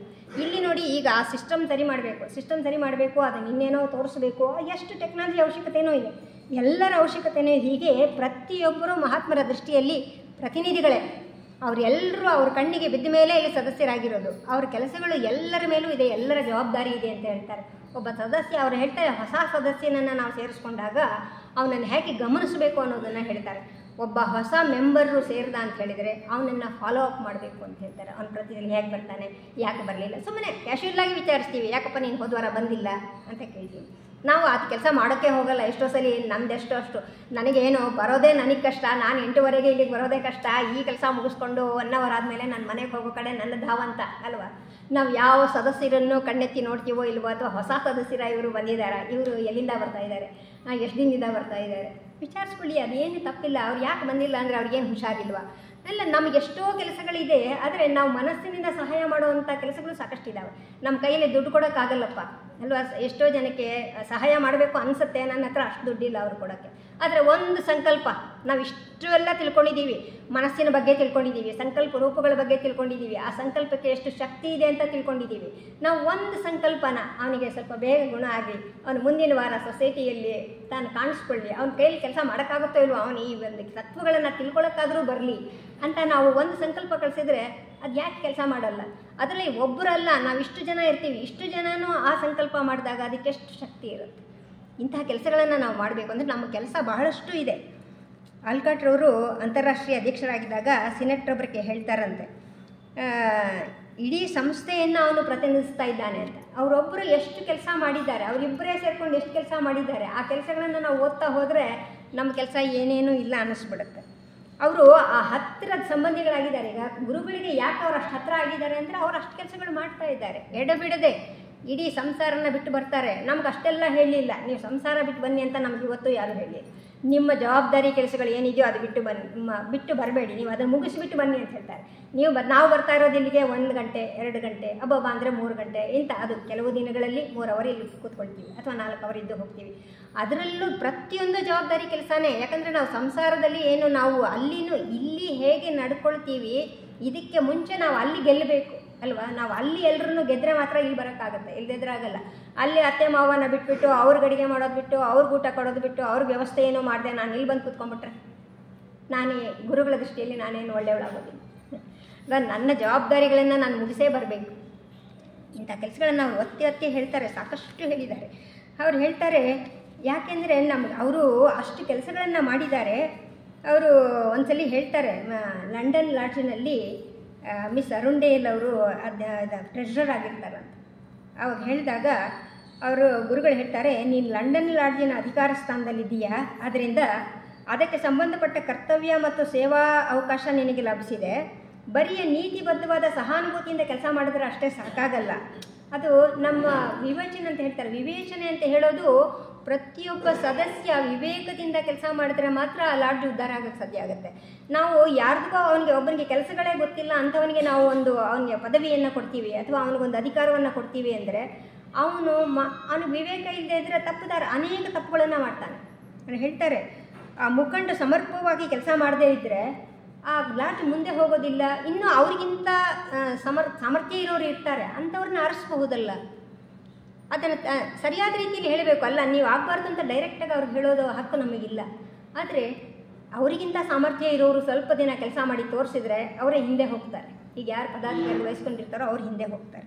ಆದರೆ ಅವ್ರು ಹೇಳ್ತಾರೆ, ದೋಷಗಳ ವಿಷಯವಾಗಿ ನಾವು ಅತೃಪ್ತಿ ಪಟ್ಕೋಬಾರ್ದು. ಅವರಲ್ಲಿ ಎಷ್ಟೇ ದೋಷ ಇರಲಿ, ಇವಾಗ ಮನೆಯಲ್ಲಿ ಅಕ್ಕ ತಂಗಿ ಅಣ್ಣ ತಮ್ಮ ಇರ್ತಾರೆ, ಅವರಲ್ಲಿ ದೋಷಗಳಿದ್ದರೆ ಸುಮ್ಮನೆ ಇರ್ತೀವ, ನಾವು ಸಹಿಸ್ಕೊಳ್ತೀವಿ, ಆಮೇಲೆ ಹೇಳ್ತೀವಿ ಹೀಗಲ್ಲ ಹೀಗೆ ಅಂತ ಹೇಳ್ತೀವಿ. ಅದೇ ನಾವು ಸಮಾಜದಲ್ಲೂ ಕೂಡ ಮಾಡಬೇಕಾಗಿರೋ ಕೆಲಸ. ಒಂದೊಂದು ವ್ಯಕ್ತಿನೂ ನಮಗೆ ತಿದ್ದಲಿಕ್ಕೆ ಸಿಕ್ಕಿರುವಂಥ ಅವಕಾಶ ಅಂತ ತಿಳ್ಕೊಳ್ಬಹುದು. ಯಾಕೆಂದರೆ ನಮ್ಮ ಪಕ್ಕದಲ್ಲಿ ನಮ್ಮನ್ನು ನೋಡಿ ಕಲಿತಾರೆ. ಅದಕ್ಕೆ ಮೊದಲು ನಾವು ತಯಾರಾಗಿರ್ಬೇಕು, ನಾವು ಮೊದಲು ಮಾಡಿ ತೋರಿಸ್ಬೇಕು ಅಲ್ವಾ. ಮಕ್ಕಳು ಹೇಗೆ ಕಲಿತಾರೆ? ಮಕ್ಕಳು ಹೇಳಿದರೆ ಮಾಡೋದಿಲ್ಲ, ನಾವು ಮಾಡಿದ್ದನ್ನು ಅವ್ರು ಮಾಡ್ತಾರೆ. ಹಾಗೆ ನಾವು ಒಂದು ಪದಾಧಿಕಾರಿಗಳಾಗಿರ್ಬೋದು ಅಥವಾ ಸದಸ್ಯರಾಗಿರ್ಬೋದು, ಹಿರಿಯ ಸದಸ್ಯರಾಗಿರ್ಬೋದು, ನಮ್ಮ ನಡತೆಯನ್ನು ನೋಡಿ ಹೊಸದಾಗಿ ಬಂದಿರತಕ್ಕಂಥ ಸದಸ್ಯರು ಕಲಿತಾರೆ. ಇದೆಲ್ಲ ಕೂಡ ಹೇಳ್ತಾರೆ, ಆ ಸಹಾಯ ಮಾಡೋ ಮನೋಭಾವನೆ ನಮ್ಮದಾಗಿರಬೇಕು ಅಂತಾರೆ. ಅವರಲ್ಲಿರೋ ದೋಷ ಹುಡುಕೋದಲ್ಲ, ಅವರಿಗೆ ಹೇಗೆ ಸಹಾಯ ಮಾಡಬಹುದು ನಾನು ಅನ್ನೋದನ್ನು ಯೋಚನೆ ಮಾಡಬೇಕು. ಇಷ್ಟೆಲ್ಲ ನಾವು ಇದೆಲ್ಲ ಕೊನೆಗೆ ನನಗೆ ಬಹಳ ಏನು ಹೇಳಬೇಕು ಅನಿಸಿದ್ದಿನ ಪೂರ್ತಿ ಹೇಳೋಕ್ಕಾಗಲ್ಲ. ಯಾಕೆ ಅಂತ ಹೇಳಿದರೆ ಇಲ್ಲಿ ನಾವು ಸಂಪೂರ್ಣವಾಗಿ ಎಲ್ಲವನ್ನೂ ಹೇಳಲಿಕ್ಕೆ ಬರೋದಿಲ್ಲ ಒಂದು ಗಂಟೆಯಲ್ಲಿ. ನೀವು ಗ್ರಂಥಗಳನ್ನು ಓದಬೇಕು, ಅದನ್ನೇ ಹೇಳ್ತೀವಿ. ಒಬ್ಬ ಸದಸ್ಯನಾದ ಮೇಲೆ ನಾವು ಆ ಸದಸ್ಯನನ್ನು ಏನು ಓದ್ತಾ ಇದ್ದಾನೆ, ನೀವು ಬರ್ತಾ ಇದೆಯಲ್ಲ, ಇದು ಅರ್ಥ ಆಯಿತಾ, ಇವತ್ತು ಮಾಡಿದ್ದ ಭಾಷಣದಲ್ಲಿ ಏನು ಕಷ್ಟ ಆಯಿತು. ಅವರು ಕೆಲವು ಗ್ರಂಥಗಳನ್ನು ಸೂಚಿಸಿರ್ತಾರೆ, ನಾವು ಇಂಥ ಗ್ರಂಥದಿಂದ ಇಂಥದ್ದನ್ನು ತೊಗೊಂಡು ಹೇಳಿದೆ ಅಂತ. ಆ ಗ್ರಂಥವನ್ನು ಅಧ್ಯಯನ ಮಾಡಿ ಅಂತ ಹೇಳಬೇಕು. ಅದು ಸದಸ್ಯರನ್ನು ಫಾಲೋ ಮಾಡೋ ರೀತಿ ಅದು. ಇಲ್ಲ ಅಂದರೆ ಚಿಕ್ಕ ಪುಸ್ತಕ ತೊಗೊಂಡು ಓದಿ, ಇಲ್ಲೇನೂ ಬೇಡ, ನಿಮಗೆ ಧ್ಯಾನಕ್ಕೆ ತಕ್ಕ ಸೂಕ್ತಿಗಳು ಇದೆ, ಅದರಲ್ಲಿರೋದೆಲ್ಲ ಪ್ರತಿಯೊಂದು ಸೆಂಟೆನ್ಸು ಪರಮಗುರು ಚರಣ ಸನ್ನಿಧಿಯಲ್ಲಿ ಇರುವಂಥದ್ದೇ. ಆ ಒಂದೊಂದನ್ನು ನಾವು ಒಂದು ದಿನಕ್ಕೆ ಒಂದು ಪದ ಅದರಲ್ಲಿರೋದು ಯೋಚನೆ ಮಾಡಿದರೂ ಕೂಡ ಶ್ರದ್ಧೆ ಒಂದು, ಆ ತಿತಿಕ್ಷೆ ಒಂದು, ಸಮಾಧಾನ ಒಂದೊಂದೇ ಪದವನ್ನು ನಾವು ತಿಂಗಳಾನುಗಟ್ಟಲೆ ಯೋಚನೆ ಮಾಡಬಹುದು. ಅದರ ಬಗ್ಗೆ ತಿಳ್ಕೊಳ್ಬೇಕು ಅಂದರೆ ನಾವು ಮನೆಗೆ ಹೋಗಿ ಓದಬೇಕು. ಇಲ್ಲಿ ಬರೀ ಒಂದೆರಡು ಲೈನಲ್ಲಿ ಹೇಳ್ಬಿಟ್ಟಿರ್ತಾರೆ, ಅದನ್ನು ನಾವು ಕೇಳಿರ್ತೀವಿ, ಮತ್ತು ಕೆಲಸಕ್ಕೆ ಹೋದ ತಕ್ಷಣ ನಾವು ಕೆಲಸದಲ್ಲಿ ಮುಳುಗೋಗ್ಬಿಟ್ಟಿರ್ತೀವಿ, ಅದನ್ನು ಮರ್ತೋಗ್ತೀವಿ. ಮನೆಗೆ ಹೋಗಿ ಮತ್ತೆ ಓದಬೇಕು. ಇಂಥ ಪ್ರತಿಯೊಂದು ಕೆಲಸ ಕೂಡ ಬಹಳಷ್ಟು ಕೆಲಸ ಇದೆ. ಗುರುಗಳ ತ್ಯಾಗ ಎಷ್ಟು ಅನ್ನೋದನ್ನು ನಾವು ನೆನೆಸ್ಕೊಂಡು ಪ್ರತಿನಿತ್ಯ ನಮಗೆ ನೆನಪಲ್ಲಿದ್ದರೆ ನಾವು ಅವ್ರ ಹಾದಿಯಲ್ಲೇ ಹೋಗ್ತೀವಿ. ಥಿಯಾಸಫಿ ಸಮಾಜಕ್ಕೆ ಸೇರುವಂತಹ ಪ್ರತಿಯೊಬ್ಬ ಸದಸ್ಯನಿಗೂ ಏನೋ ಒಂದು ಸಂಸ್ಕಾರ ಇದೆ, ಅದಕ್ಕೆ ಬರ್ತಾನೆ. ಆ ಬೆಳಕನ್ನು ಕೊಂಡು ದೂರದ ಗುರಿಯನ್ನು ಸಾಧಿಸುವಂಥವನೇ ಅವನು. ಆತ ನಮ್ಮ ಸಮಾಜವನ್ನು ಬಿಟ್ಟು ಹೋದರೆ ಆ ತಪ್ಪು ಪೂರ್ತ ಅವನದಲ್ಲ. ಒಂದು ವೇಳೆ ಸದಸ್ಯ ಬಂದು ಅವನೇನಾದರೂ ಇಲ್ಲಿನ ವ್ಯವಸ್ಥೆಯನ್ನು ನೋಡಿ ಅಥವಾ ಇಲ್ಲಿನ ಸದಸ್ಯರು ಅವನ ಜೊತೆಗೆ ಸರಿಯಾಗಿ ಸಹಕರಿಸಲಿಲ್ಲ ಬಿಟ್ಟು ಹೋದ ಅಂದರೆ ಅದು ಅವನ ತಪ್ಪಲ್ಲ, ಆದರೆ ನಾವು ಸೇರ್ಕೊಂಡಿದ್ದೀವಿ, ನಾವು ಅವನನ್ನು ಸರಿಯಾಗಿ ವಿಚಾರಿಸಲಿಲ್ಲ, ನಾವು ಅವನನ್ನು ಫಾಲೋ ಮಾಡಿಲ್ಲ, ಅಥವಾ ಅವನಿಗೆ ಬೇಕಾದ್ದನ್ನು ನಾವಿಲ್ಲಿ ಕೊಡಲಿಲ್ಲ, ಅವನಿಗೆ ಆ ಥರ ಆಗುತ್ತೆ. ಅದಕ್ಕೆ ಅವ್ರು ಹೇಳ್ತಾರೆ, ಆ ರೀತಿ ಮಾಡುವಂತೆ ವರ್ತಿಸಿದ ಎಲ್ರಿಗೂ ಅದು ಅನ್ವಯ ಆಗುತ್ತೆ. ಅದರಿಂದ ನಾವು ಹುಷಾರಾಗಿರಬೇಕು. ನಮ್ಮ ಜವಾಬ್ದಾರಿ ಬಹಳಷ್ಟು ಇದೆ. ಸದಸ್ಯರಾಗಿ ಬಂದಿರೋರು ಅಥವಾ ನಾವು ಮುಂಚೆನೇ ಒಂದು 10-20 ವರ್ಷಗಳ ಹಿಂದೆ ಸದಸ್ಯರಾಗಿರುವಂಥವರು, ನಮ್ಮ ನಡತೆ ಹೇಗಿದೆ, ಇಲ್ಲಿ ನಾವು ಯಾವ ರೀತಿ ಕೆಲಸ ಮಾಡ್ತಾ ಇದ್ದೀವಿ, ನಾವು ಬರೀ ಹೇಳ್ತಾ ಇದ್ದೀವ, ನಾವು ಏನಾದರೂ ಕೆಲಸ ಮಾಡ್ತಾ ಇದ್ದೀವ ಇಲ್ವಾ, ಇದೆಲ್ಲ ಕೂಡ ಉಂಟಾಗತ್ತೆ. ಅದು ಹೇಳ್ತಾರೆ, ಗುರು ತನ್ನ ಶಿಷ್ಯನಿಗಾಗಿ ಎಂತಹ ಕಷ್ಟಕ್ಕೊಳಗಾಗಬೇಕು. ನಮಗೆ ಗೊತ್ತಿದೆ, ಒಂದು ಸಲ ಅವ್ರ ಶಿಷ್ಯನನ್ನು ಸ್ವೀಕಾರ ಮಾಡಿದ್ರೆ ಅವನು ಮಾಡೋ ತಪ್ಪುಗಳಿಗೆಲ್ಲ ಅವರು ಜವಾಬ್ದಾರರು. ಮಹಾತ್ಮರು ಅಂತ ಹೇಳಿದರೆ ಪ್ರತಿಯೊಂದು ವಿಷಯನೂ ಗೊತ್ತಾಗುತ್ತೆ. ಒಬ್ಬ ಶಿಷ್ಯನನ್ನು ಅವರು ಸ್ವೀಕಾರ ಮಾಡಿದ್ದಾರೆ ಅಂದರೆ ಅವರು ಸರ್ವಜ್ಞರು ಅಂತ ಹೇಳಿದ್ರೆ ಅವ್ರು ಎಲ್ಲಿ ಅವನು ಏನು ಮಾಡ್ತಾ ಇದ್ದಾನೆ, ಅವನು ಏನು ತಪ್ಪು ಮಾಡಿದ್ರು ಕೂಡ ಅದನ್ನು ಅವರು ತಿದ್ದಬೇಕು, ಅಥವಾ ಅವರ ಜವಾಬ್ದಾರಿ ಅದನ್ನು ಅವನಿಗೆ ತಿಳಿಸ್ಬೇಕು ಅಥವಾ ಅದನ್ನು ಕರೆಕ್ಟ್ ಮಾಡಬೇಕು. ಇಲ್ಲದೇ ಇದ್ದರೆ ಆ ಕರ್ಮ ಅವರಿಗೆ ಬರುತ್ತೆ. ಆ ಶಿಷ್ಯನನ್ನಾಗಿ ತಗೊಂಡ ಮೇಲೆ ಸಂಪೂರ್ಣ ಅವರು ಎಷ್ಟು ಫಾಲೋ ಮಾಡ್ತಾರೆ ಹಾಗೆ ನಾವು ಕೂಡ ಪ್ರತಿಯೊಬ್ಬ ಸದಸ್ಯರನ್ನು ಗಮನದಲ್ಲಿ ಇಟ್ಕೊಂಡು ಅವರೆಲ್ಲರನ್ನೂ ಕೈ ಹಿಡಿದು ನಡೆಸೋವಂಥ ಜವಾಬ್ದಾರಿ ನಮಗಿದೆ. ಇಂಥದ್ದು ಅವ್ರು ಹೇಳ್ತಾರೆ, ಸಾಕಷ್ಟು ವಿಷಯಗಳನ್ನು ನಮಗೆ ಉದಾಹರಣೆಗಳನ್ನು ಕೊಡ್ತಾರೆ. ನೀವು ಗುರುಗಳು ಒಪ್ಪುವ ದಿವ್ಯ ಜ್ಞಾನ ಅದನ್ನು ಸ್ಪಷ್ಟವಾಗಿ ಯಾರಾದರೂ ಓದಿದ್ದೆ ಆದರೆ ಒಂದು ಸಲ ಓದಿದರೂ ಕೂಡ ನಾವು ಥಿಯೋಸಾಫಿಕಲ್ ಸೊಸೈಟಿಗಾಗಿ ನಮ್ಮ ಸಾಮರ್ಥ್ಯಗಳನ್ನು ಬಳಸದೇ ಇರೋಕ್ಕೆ ಸಾಧ್ಯನೇ ಇಲ್ಲ. ನಾವು ಏನು ಸಾಮರ್ಥ್ಯ ಇದೆಯೋ ಅದನ್ನು ನಾವು ಕಾಂಟ್ರಿಬ್ಯೂಟ್ ಮಾಡಬಹುದು. ಅಂತಹ ಒಂದು ದಿವ್ಯ ಜ್ಞಾನವನ್ನು ಅವರು ಕೊಟ್ಟಿದ್ದಾರೆ. ಎಲ್ಲ ಲಾಡ್ಜ್ಗಳು ಚಟುವಟಿಕೆಯಿಂದಲೇ ಕೆಲಸ ಮಾಡ್ತಾ ಇದೆ. ಅವ್ರು ಹೇಳ್ತಾರೆ ಕೆಲವೊಂದು ರೀತಿಯಲ್ಲಿ ಯಾಕೆ ಅವು ಹಿಂದೆ ಬೀಳ್ತವೆ ಅಂತ ಹೇಳಿದರೆ, ಅವ್ರು ಹೀಗೆ ಅದೇ ಹೊಸದಾಗಿ ಸೇರಿರೋರಿಗೆ ಗಮನ ಕೊಡದೇ ಇರ್ಬೋದು, ಅಥವಾ ಎಲ್ಲರೂ ಒಗ್ಗಟ್ಟಾಗಿ ಸೇರಿಕೊಂಡು ಕೆಲಸ ಮಾಡದೇ ಇರ್ಬೋದು, ಯಾರ್ಯಾರು ಅವ್ರದ್ದೇ ಧ್ಯೇಯ ಇಟ್ಕೊಂಡು ಕೆಲಸ ಮಾಡ್ಬೋದು. ಎಲ್ಲರನ್ನ ಸೇರಿಸಿ ಎಲ್ಲರಿಗೆ ಹೇಳ್ತೀವಿ, ಒಬ್ಬೊಬ್ಬರದ್ದು ಭಿನ್ನ ಭಿನ್ನ ಅಭಿಪ್ರಾಯಗಳೇ. ಯಾಕಂದರೆ ನಾವೆಲ್ಲರೂ ಕೂಡ ಪರಮಾತ್ಮನಿಂದ ಬಂದಿದ್ದರೂ ನಮ್ಮ ಲೆವೆಲ್ ಬೇರೆ ಬೇರೆಯೇ ಇದೆ. ನಾವು ಬಂದಿರೋದು ಎಲ್ಲರೂ ಭಿನ್ನಾಭಿರುಚಿಗಳೇ ನಮ್ಮಲ್ಲಿ ಇರೋದು, ಒಬ್ಬರಿಗೆ ಒಂದೊಂದು ರುಚಿ ಇರುತ್ತೆ.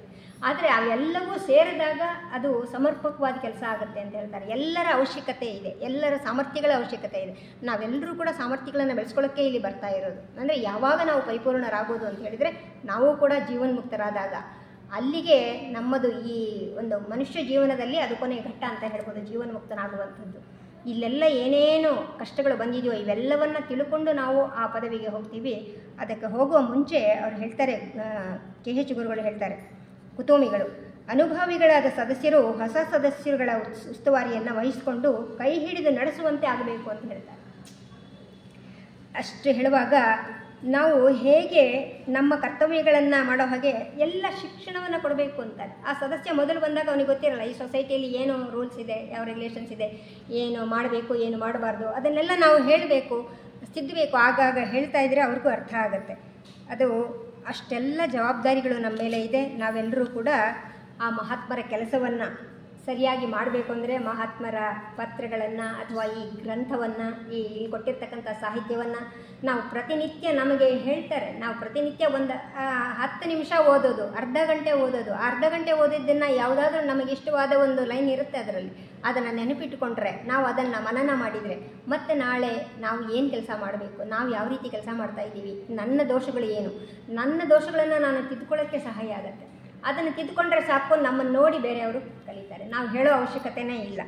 ಹಾಗೆ ನಾವು ಎಷ್ಟೊಂದು ಮಾರ್ಗದರ್ಶಕರು ನಮಗಿದ್ದಾರೆ. ಈಗ ನಾವು ನೋಡಿದ್ವಿ, ಮೇಡಮ್ ಅವರು ಅಷ್ಟು ವರ್ಷಗಳಿಂದ ಇಲ್ಲಿ ಕೆಲಸ ಮಾಡಿದ್ದಕ್ಕೆ ಆ ಒಂದೊಂದು ಮೂಲೆಯನ್ನು ತಿಳ್ಕೊಂಡು ನಮಗೆ ಹೇಳೋಕ್ಕಾಯಿತು. ಅವರ ವಿಷಯಗಳನ್ನು ನಾವು ತಿಳ್ಕೊಂಡಾಗ ನಾನು ಏನು ಕಲ್ತ್ಕೊಂಡಿದ್ದೀನಿ, ನಾನು ಮುಂದಿನವ್ರಿಗೆ ಹೇಳಬೇಕಲ್ಲ, ನಾನು ತಿಳ್ಕೋಬೇಕು ಅಲ್ವಾ. ಈ ಎಲ್ಲ ಹಿರಿಯರ ದಾರಿಯನ್ನು ನಾವು ಸರಿಯಾಗಿ ಅನುಸರಿಸಿದ್ದೆ ಆದರೆ, ಸರಿಯಾದ ರೀತಿಯಲ್ಲಿ ನಾವು ಅಂದರೆ ನಾವೇನು ಅವ್ರು ಹೇಳಿದ್ದು ಪ್ರತಿಯೊಂದು ಅಕ್ಷರಶಃ ಅಂತ ಇಲ್ಲ, ಅವರ ಒಂದು ಸಾಮರ್ಥ್ಯ ಎಷ್ಟು ಅಂತ ಹೇಳಿದರೆ ಎಲ್ಲವನ್ನ ನೋಡಿ, ಅವರು ಇದ್ದಾಗಿಂದ ಇದುವರೆಗೆ ಎಷ್ಟು ಬೆಳವಣಿಗೆ ಆಯಿತು ಅನ್ನೋದನ್ನು ಅವರು ಕಣ್ಣಾರ ನೋಡಿ ಹೇಳಿದ್ದು. ಇಂಥದ್ದನ್ನು ನಾವು ನೆನಪಿನಲ್ಲಿ ಇಟ್ಕೋಬೇಕು, ಅವರನ್ನೆಲ್ಲ ಸ್ಮರಿಸ್ಕೋಬೇಕು, ಅವರ ದಾರಿಯಲ್ಲಿ ನಾವು ಹೆಜ್ಜೆ ಇಡ್ತಾ ಹೋಗಬೇಕು. ನಾವು ಮುಂದಿನ ಜನಾಂಗಕ್ಕೆ ಮಾರ್ಗದರ್ಶಕರಾಗಬೇಕು. ಇಂಥೆಲ್ಲ ಜವಾಬ್ದಾರಿ ನಮ್ಮ ಹೆಗಲ ಮೇಲೆ ಇದೆ ಅನ್ನೋದನ್ನು ಪ್ರತಿ ಒಬ್ಬ ಸದಸ್ಯನೂ ಅರ್ಥ ಮಾಡಿಕೊಂಡಾಗ ನಮ್ಮ ಶ್ರಮ ವ್ಯರ್ಥ ಆಗೋದಿಲ್ಲ ಅಂತ ಹೇಳ್ತಾ ಈ ನನ್ನೆರಡು ಮಾತುಗಳನ್ನು ಮುಗಿಸ್ತೇನೆ. ಇದಕ್ಕೆ ಅವಕಾಶ ಕೊಟ್ಟಂಥವರಿಗೆ ನಾನು ಧನ್ಯವಾದ.